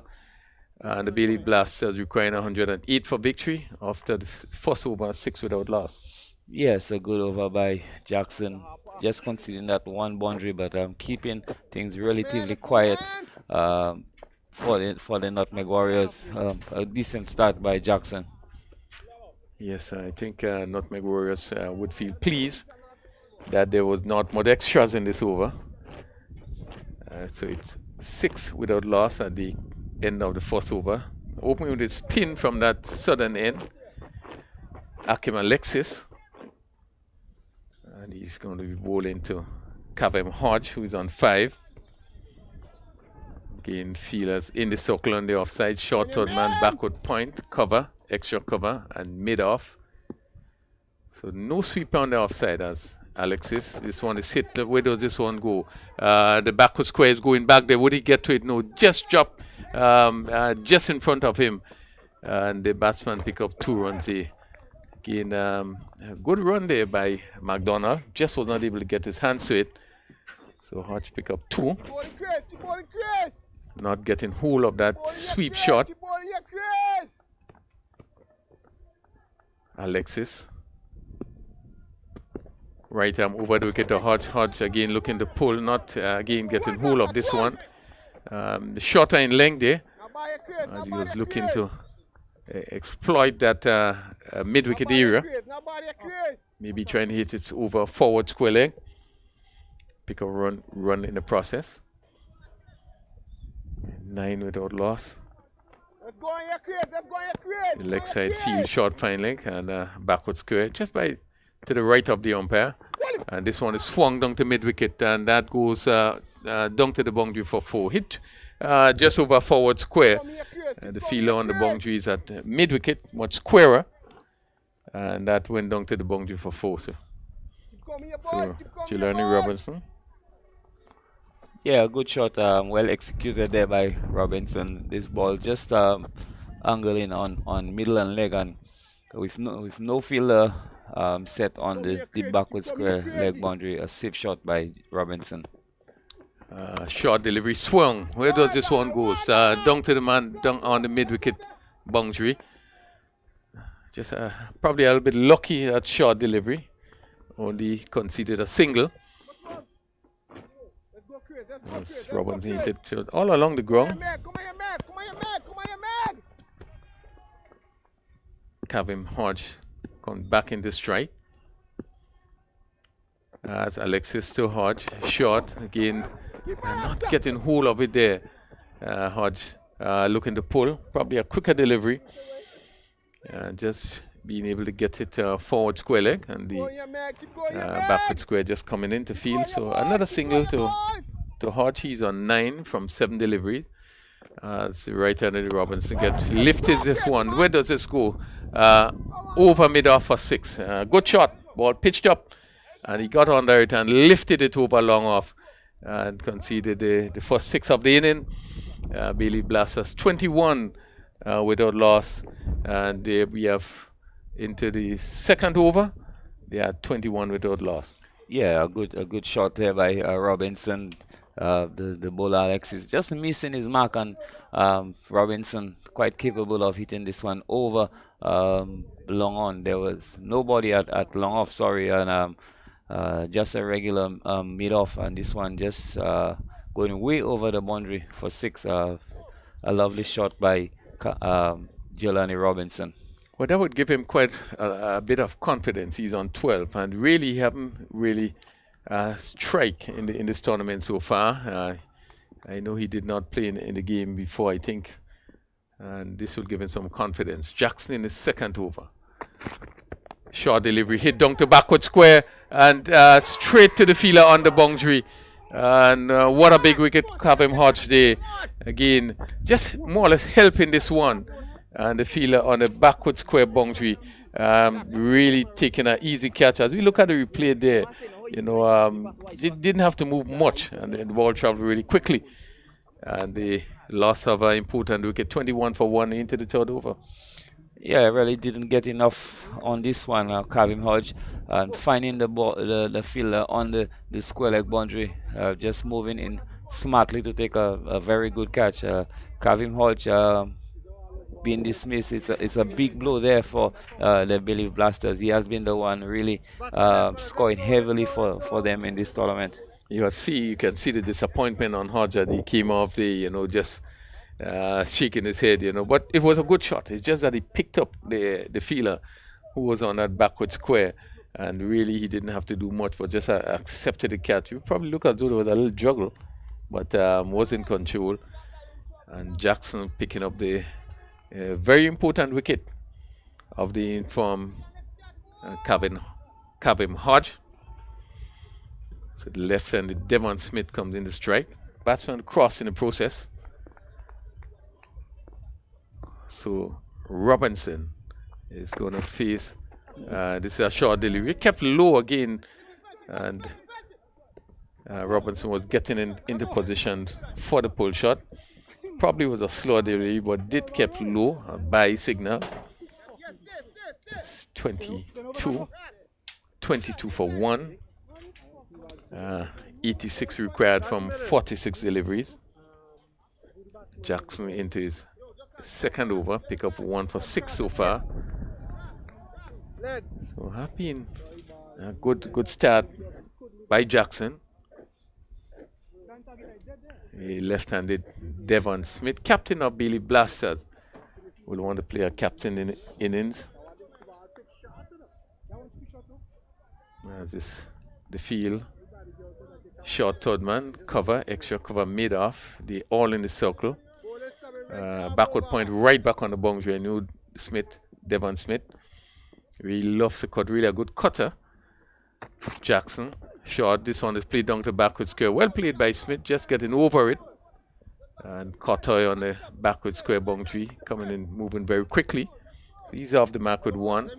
Interestingly, John, we see that some Cotter on the backward square boundary, really one of the better fielders on the team, and I think they would have worked it out well in that having Cotter on the backward square boundary for Smith.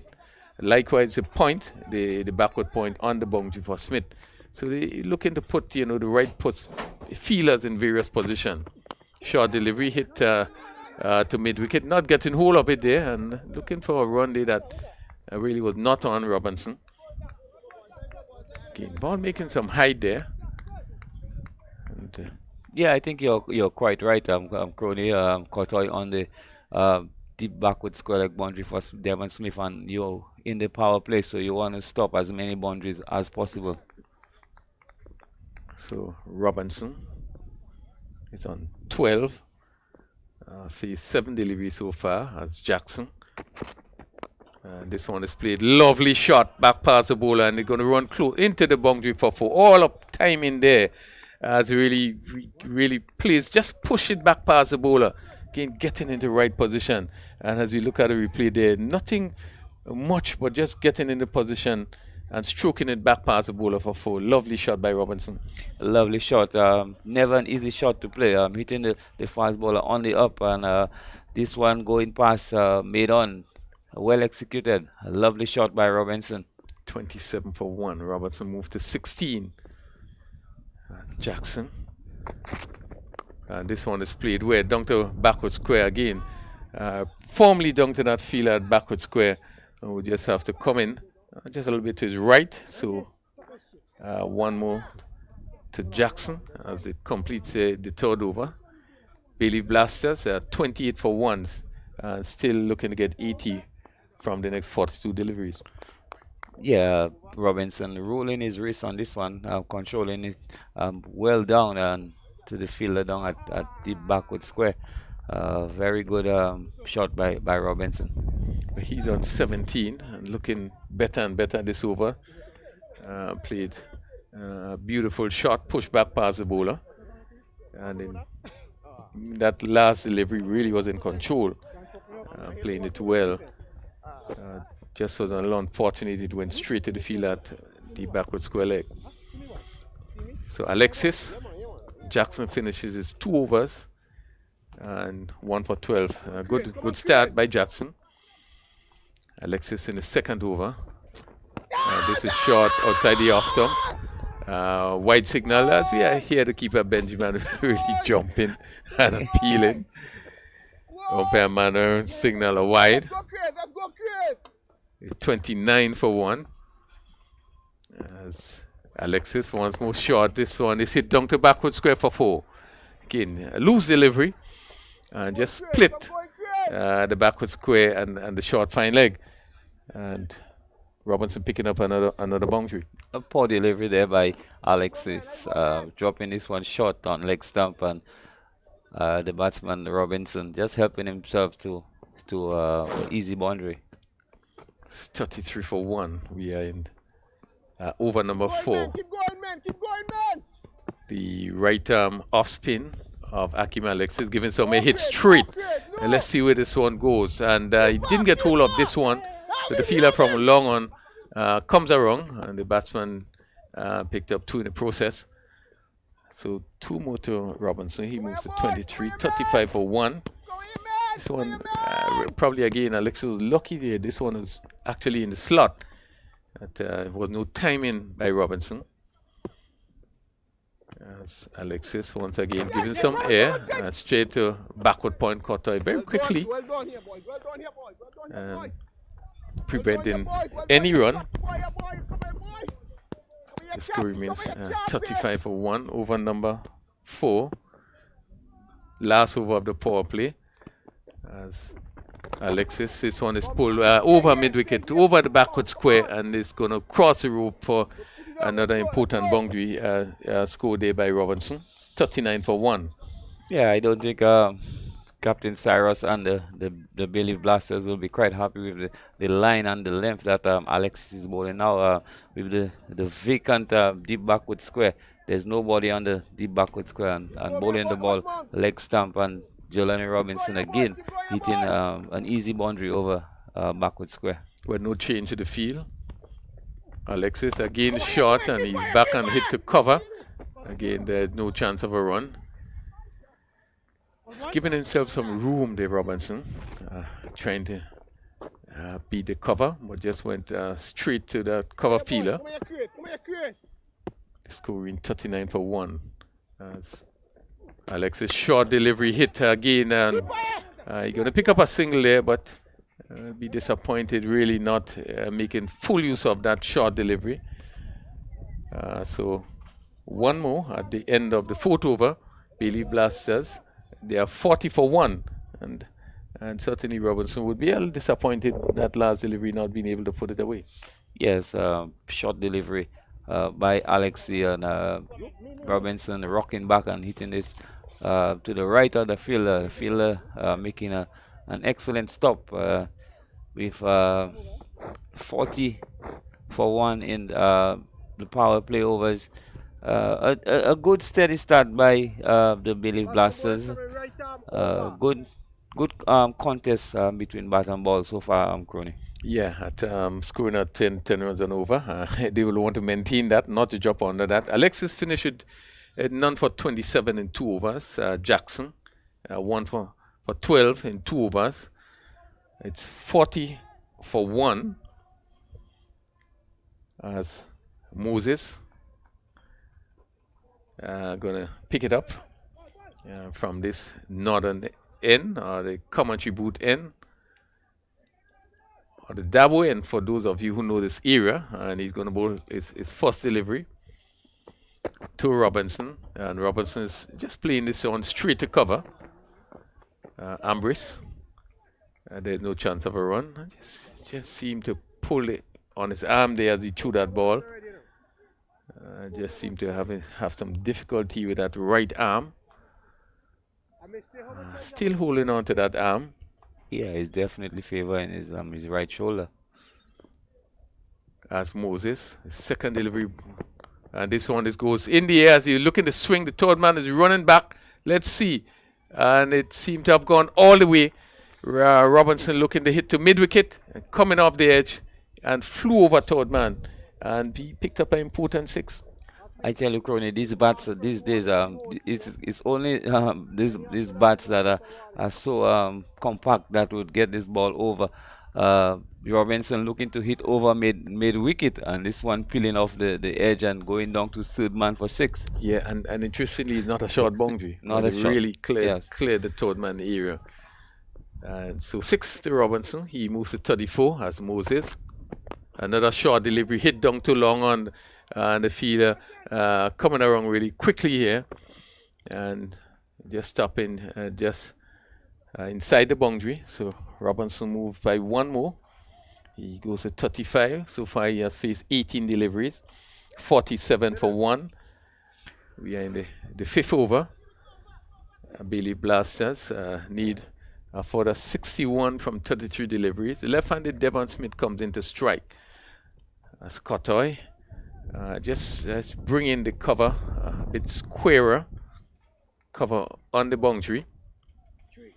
So the field is a short third man, a point in Cotter himself, cover and long off on the boundary. So we have the extra cover on the boundary and the long off on the boundary on the offside.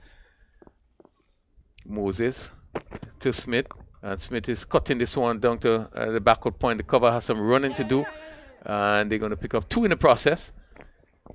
Again, just getting on top of this one and steering it down to that point position. So 2 more to Smith. He's on 3. Only faced 2 deliveries so far. 49 for 1 and 59 from 32 deliveries. Yeah, good platform for Bayleaf Blasters.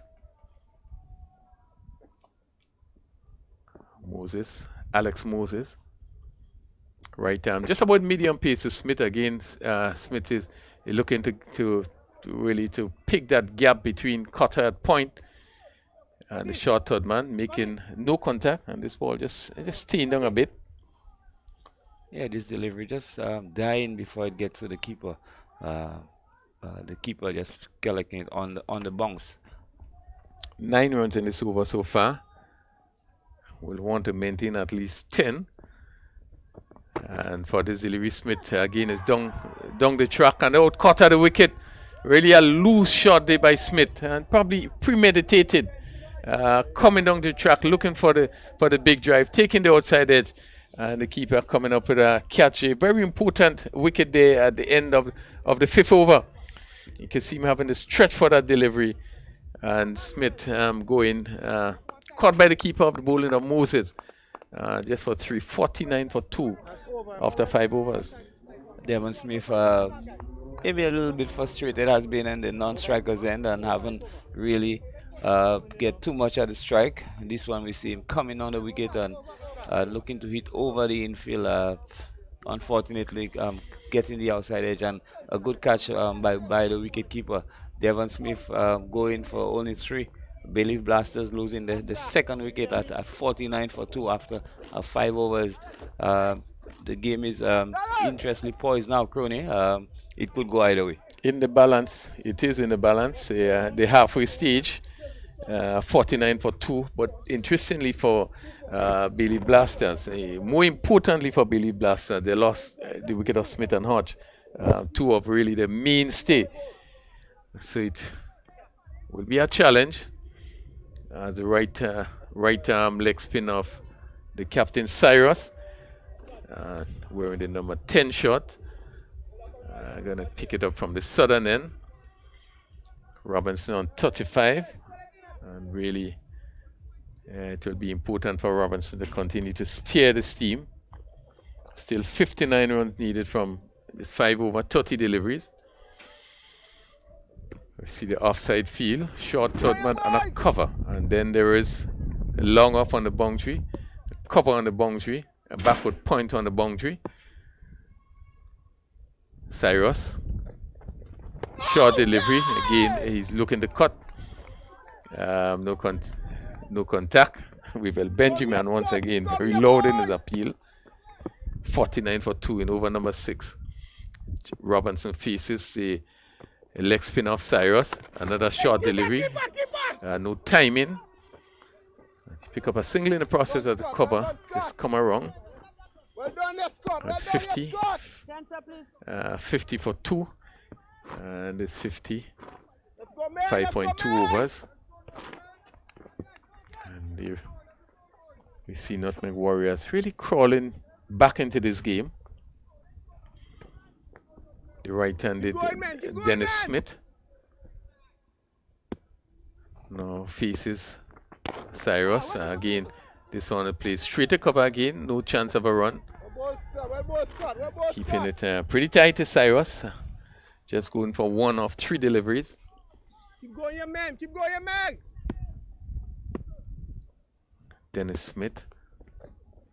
Another short delivery. Goes down to third man for 4. Again, giving himself room. Looking at it square. Didn't get it where he wanted it, John. But the result he was looking for, he actually got it. Yeah, this one just peeling on the outside edge. Cyrus really not bowling slow. He's really pushing this deliveries through. Dennis Smith using the whiff and also his ability to run the ball down to third man and collecting 4. Yeah. Very fortunate. It was really just around middle stump he hit that ball off, And Cyrus just shot up of a good length, but really skidding through. And this one again, same trajectory, goes down to Kotoy on the point boundary. Again, ball not bouncing much, but picking up a single. Smith, he's on 5. 55 for 2. Cyrus, so far in his first over, going for 6 runs. And he's about to bowl his final delivery to Robinson. And Robinson again is looking to swing again. Let's see, probably comes off the keeper. Yeah, by signal by the umpire. That completes the 6 over, 56 for 2. And Bayleaf Blasters still requiring 52 from 24 deliveries. An excellent over there by Captain Cyrus, coming in and really putting the bricks on the Bayleaf Blasters. Bayleaf Blasters 56 for 2. Crony 4 overs remaining. They would need some big boundaries. Yes, certainly they will need to really be hitting the boundaries. Not much boundaries have been hit, but I think they would really need to step up in terms of the boundaries. Still requiring 52 from 4 overs. Robinson, his best score of the tournament so far, 36. And he will really want to improve on that if they're going to get to that score. I think it's important that Robinson stay there as long as possible. Yeah, well, he's his set batsman. He's on 36 from 21 deliveries. He has been there from the start. So the Bayleaf Blasters would really want him to stay and carry on up until the end of the innings. Sheldon Joseph pick up the attack from this northern end, and he's going to bowl to Jelani Robinson. And this right arm over the wicket to Robinson, wide, and this one is played down to the cover fielder on the boundary, and he's looking for 2. And let's see, he has to hurry, and will just miss that ball there. That ball came into Joseph, and he actually missed it. And we probably have a chance to look at the replay there, but to really just look at those Smith was in some trouble there. But they got you for 2 runs. Yeah, bad miss there by the bowler Joseph. This one coming in from the fielder Ambrison. Really should have collected it. It wasn't the best of throws, but he still could have made a better effort. Again, very wide of the off stump. Signal wide. No ball. Yes, and no ball. It was really off the square, totally. So, again, not a good bowling by Joseph. Score moves to 59. So free hit. As Joseph into Robinson. And Robinson looking to swing. Where does this one go down to mid-wicket? And they're going to come back for 2 runs, Kotoy. And having to come around to feel it. So 2 more to Robinson. He moves to 40. 61 for 2. As Robinson. Sheldon Joseph just been a little bit wide as he's up to the ball to Robinson. Another wide delivery and hits straight. And not getting hold of it. So the fielder coming off the long on boundary. Being able to stop it just before he crossed the boundary. So another single to Robinson, moves to 4-1. Joseph intent really to keep bowling wide off the off stump. And Robinson having to reach for this one. Probably would be advised maybe to just to change his guard a bit, Smith. And Smith trying a reverse sweep there, making no contact. Again outside the off stump. Ill-advised shot. Where he could have hit straight and cleared the long off. Yeah, Dennis Smith looking to scoop this one over a short fine leg. Joseph saying to the batsman, if you want me, come and get me outside off stump. Outside off stump again. Smith hit to cover. And the fielder they move into his left. Cuts it. Stop into his left. So just one to Smith. 63 for 2. Wouldn't be 2 for top. I would give it away the singles. Still 45 needed from 19 deliveries. So we do have a match on. As the right-handed Robinson faces. Again, he hitting straight. Let's see again. Not getting hold of it. The long off fielder in Cyrus coming around. So just a single conceded as it complete the 7th over. It's 64 for 2. And not a bad over in terms of run, just going for 8. So after 7 overs, it's 64 for 2. And the Bayleaf Blasters requiring 44 from 18 deliveries. Yes, and a decent over. Really, a thinking over, I would think, from Joseph. Bowling wide, you could see him deliberately looking to bowl the delivery outside of stump, wide outside the off stump. Really telling Jelani Robinson and Dennis Smith, if you want to hit me, you have to come outside off stump, get me outside off stump. So a very good over there by Joseph. Yeah, good over, Joseph. First over going for 8. So both batsmen will have to find a way to find some boundaries. Still 44 runs required. And Cyrus just going for 6 in his first over.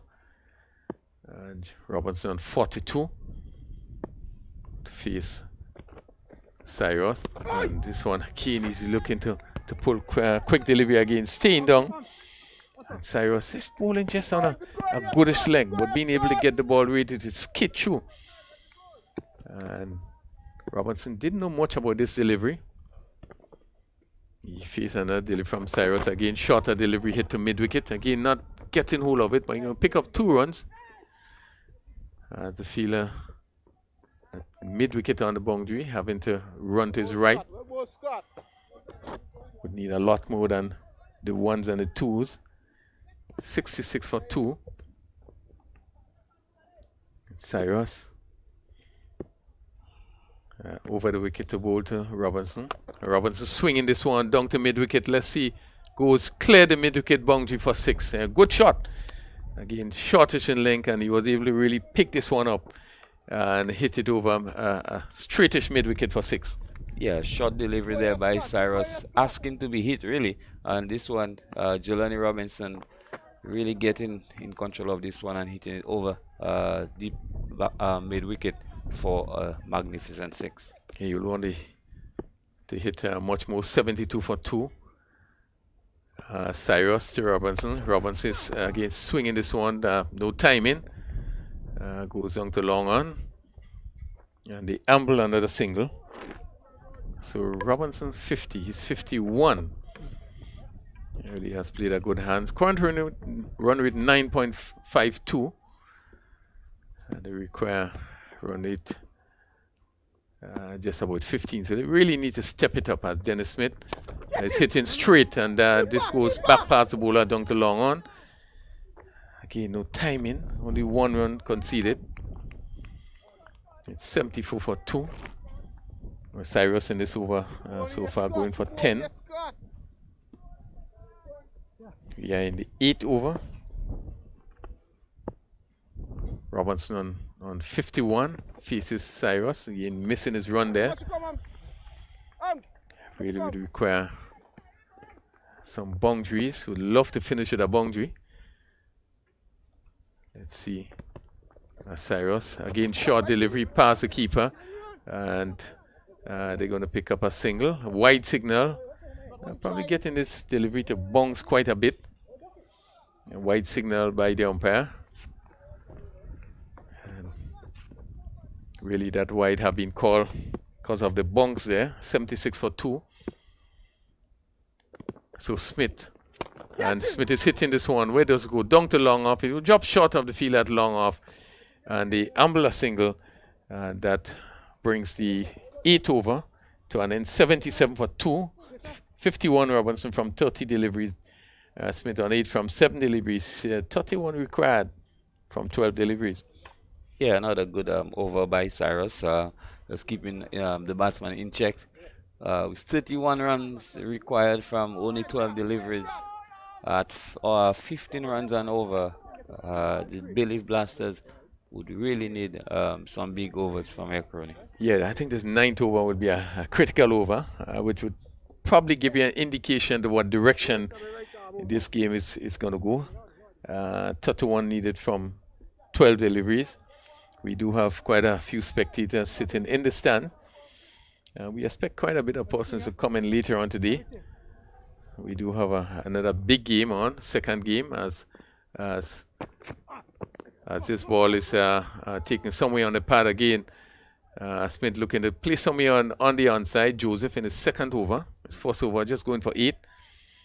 They will really need to step it up with some boundaries in this particular over. 78 for 1. Just 11 deliveries remaining. Robinson has played a good hand so far on 51.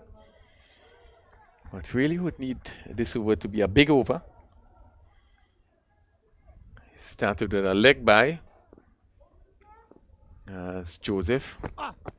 Robinson is hitting this one again down to long on. Again, no timing. This thing that he probably would need to look to change his guard. No, Joseph is bowling wide off the off stump. And you could see Robinson just having to reach for the delivery. I've seen it happening since the previous over. Sometimes it calls for adjustment in your technique. Smith, full toss. Only able to hit down to mid-wicket cutter, moving quickly around. Again, as we see fielders on the leg side, all getting into position to see if whatever over chose, if the ball did pass the keeper. So just another single, and Bayleaf Blasters will need much more than a single. As Joseph, again outside the off stump, no contact made again by Robinson. Again looking to hit leg side. Yeah, Robinson pulling away from the deliveries from the previous over, and this over similar stroke play by Robinson. A wide delivery and hit down to cover. Yeah, Joseph really would be happy with this one. I think if he allowed this one to go through, it would have been signal wide.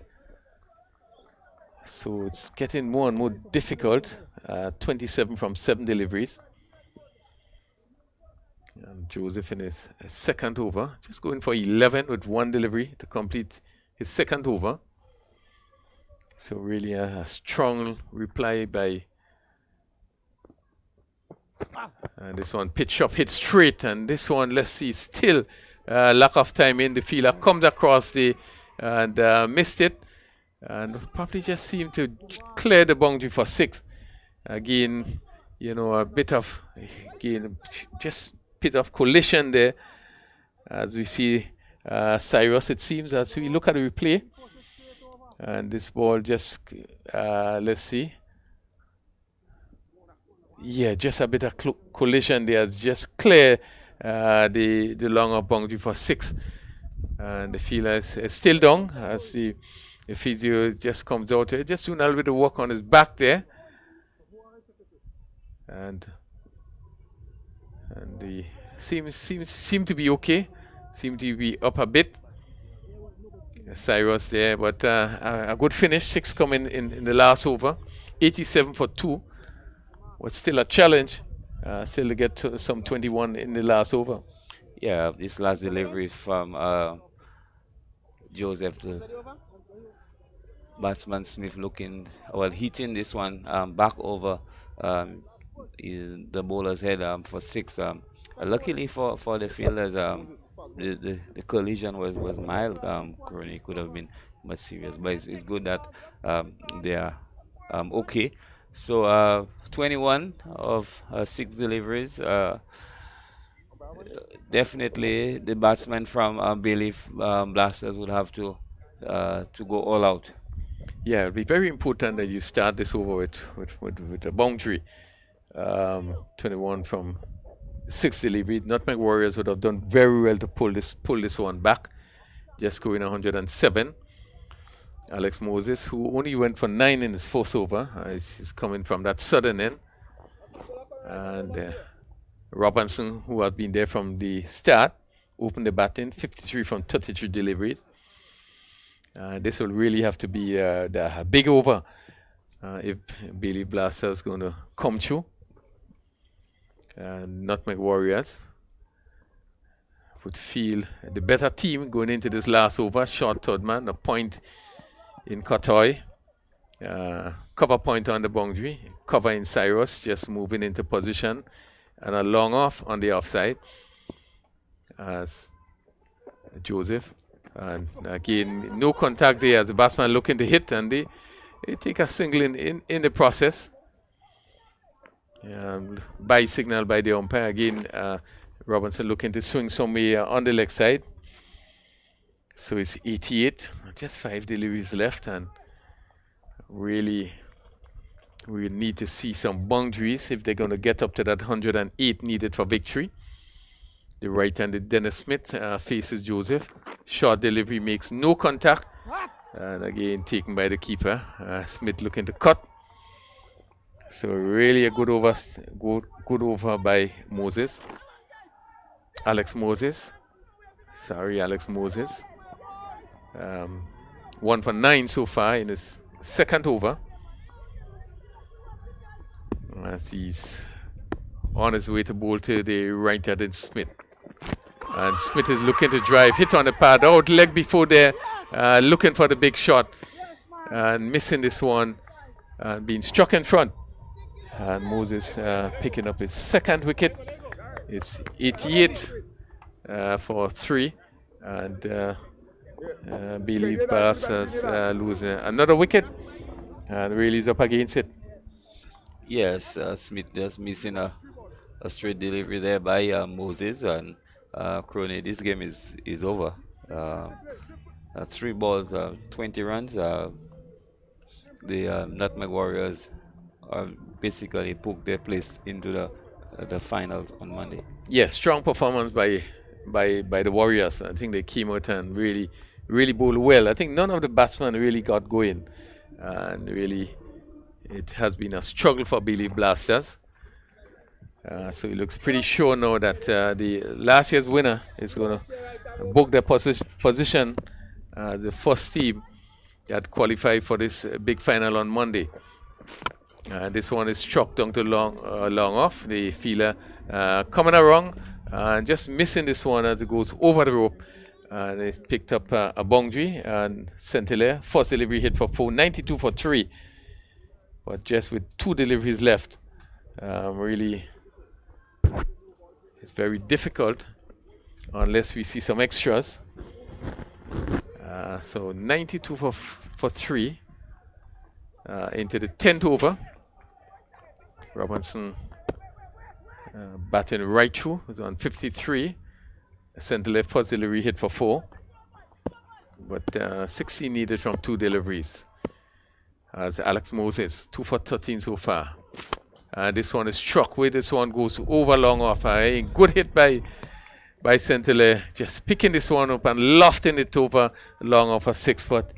Certainly, it's a bit too late. Yeah, a little too late by Centile. You could see Centile really looking to hit the ball over mid-off or extra cover. Unlike Robinson, who was looking to tug the ball from off to leg. And, Robinson really missing out a lot of deliveries. Yes, I agree with you. He's not looking to pull to swing leg, but hitting off. Just come a bit too late as Moses' final delivery, and this one is hit down to cover. They're going to amble a single, and really has been a comprehensive victory for Nutmeg Warriors, booking their place into the finals of this second edition of the T20 Dream 11 tournament, winning there convincingly by defeating the Bayleaf Blasters. They only got up to 99 for 3 of their 10 overs, and they comfortably booking a place into the finals. Yes, a solid performance by Nutmeg Warriors, both with bat and ball. They started slow this morning, but they picked up momentum in the innings and coming out to defend 109. Really didn't let Bayleaf Blasters get off at all. The Bayleaf Blasters innings never got off the mark, and never there was no partnership of note, and they kept losing wickets at regular intervals, and Nutmeg Warriors winning here by 8 runs. A very good victory. Yeah, very good victory, and we saw when the Nutmeg Warriors batted first. You could see some planning. You could see some intent in terms of the batting. In that they started off rather carefully in terms of the batting. Didn't try to do anything too much, but I thought that Bayleaf Blasters also bowled very well, and one could say the first half of this encounter was very competitive. I thought they were good bowling, and Nutmeg Warriors started off very carefully in terms of the batting, and they did get up to 107, and we, from where we sit here, we felt it was probably 10-15 runs short. But they came back strongly, never allowed the Bayleaf Blasters to get off. And as such, they always were in the back seat looking to make up. And as such, just fell 8 runs short. And I think Nutmeg Warriors deservedly, played the better cricket all wrong and came with victory and having qualified, winning this game by 8 runs. Yes, very true, Crony. Bayleaf Blasters really not coming to the party this morning, and Nutmeg Warriors, who from yesterday they showed the intent that they really wanted to be in the finals.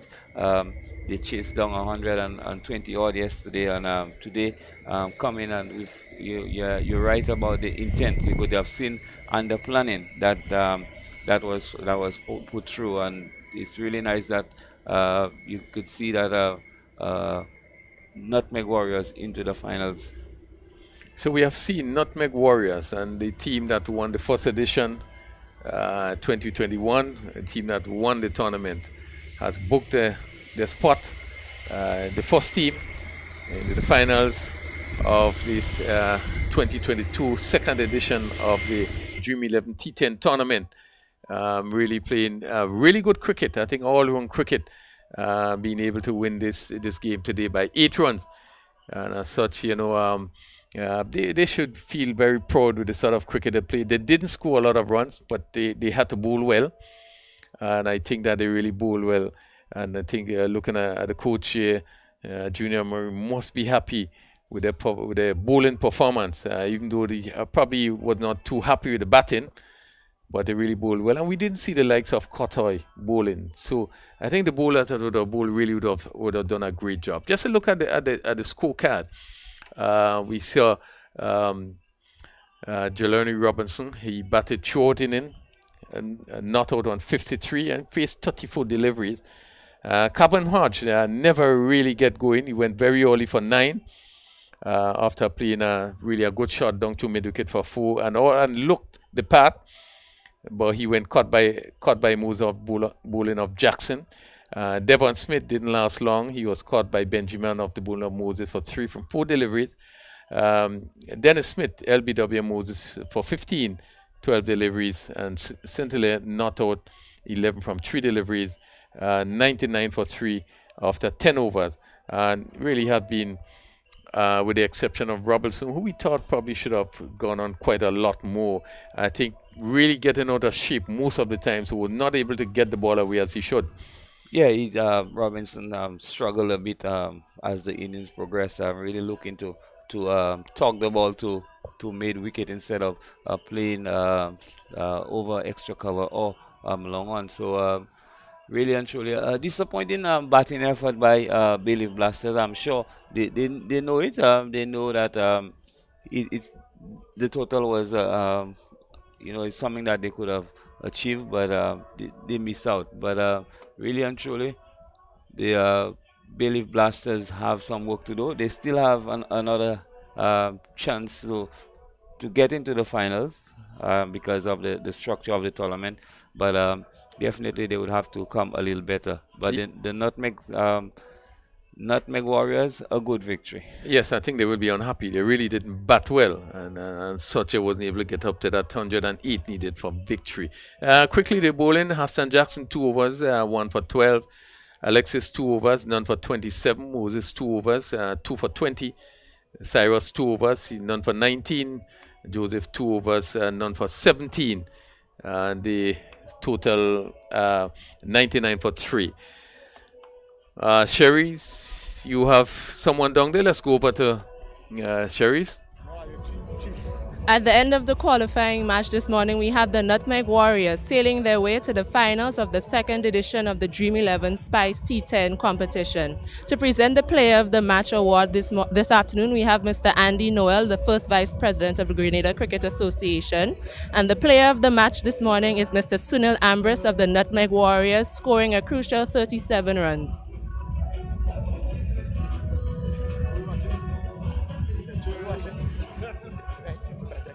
Okay, Sunil, this is just your second match of the tournament and you've wasted no time in stamping your authority. How was it like for you on the pitch today?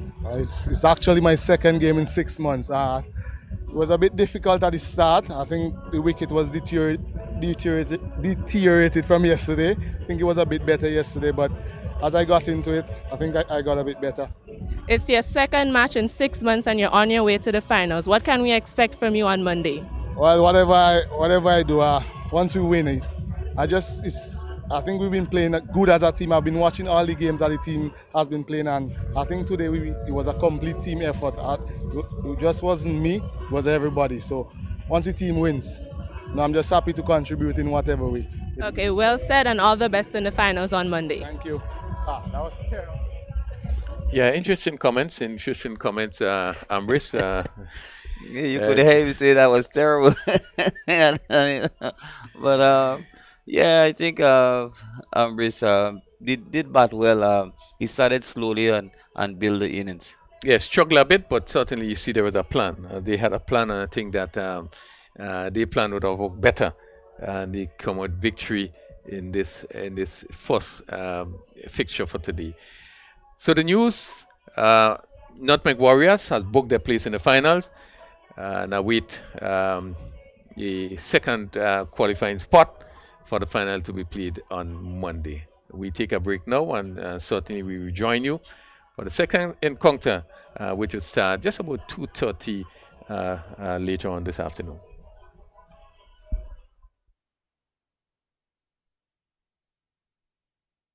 Imagine having the home of your dreams. Imagine investing in that piece of property you can call your own. Imagine finally doing that home improvement project you've always been thinking about. It's time to stop imagining and start doing. Let the GUT Credit Union help you take the first step with fantastic rates, affordable repayments, and reduced legal fees. Make the move. Get better terms on your mortgage. Use your home equity to make those dreams a reality. Act now. There's really no place like home. GUT Credit Union. It's where you belong. The final weekend in the Dream 11 Spicer T10 2.0 cricket tournament fast approaches. And Grenada, it's time to fill the stands. This Saturday 16th and Sunday 17th April, it's the T10 playoffs. The top 4 teams will look to book their place in the grand final on Monday 18th April. Game times 11:45 a.m. and 2:30 p.m. Saturday and Sunday matches $5 EC. The grand final Monday the 18th $10. Bring the drums, count shell, coolers. It's the biggest stadium line and catch all the action on this station. The Dream 11 Spicer T10 2.0 cricket tournament. Love the game.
Energy. The world runs on it every day. Good morning. Welcome to Seoul. Hi. Hi. And when we put the best of the Caribbean together with the energy we harness, everything runs so much smoother. Because at the end of the day, it's all about connecting people. Happy birthday, Dad. Seoul, wherever your journey begins.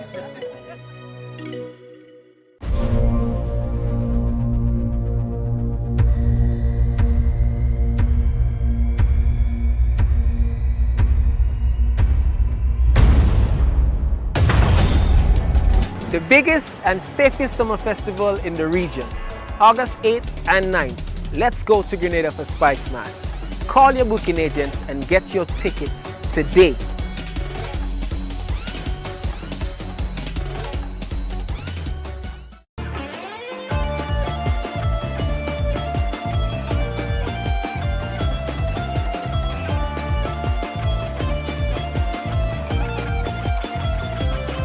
I can't wait for T10.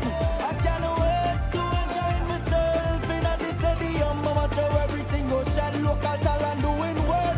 Pick up on yourself, sing it out. T10. Enjoy this.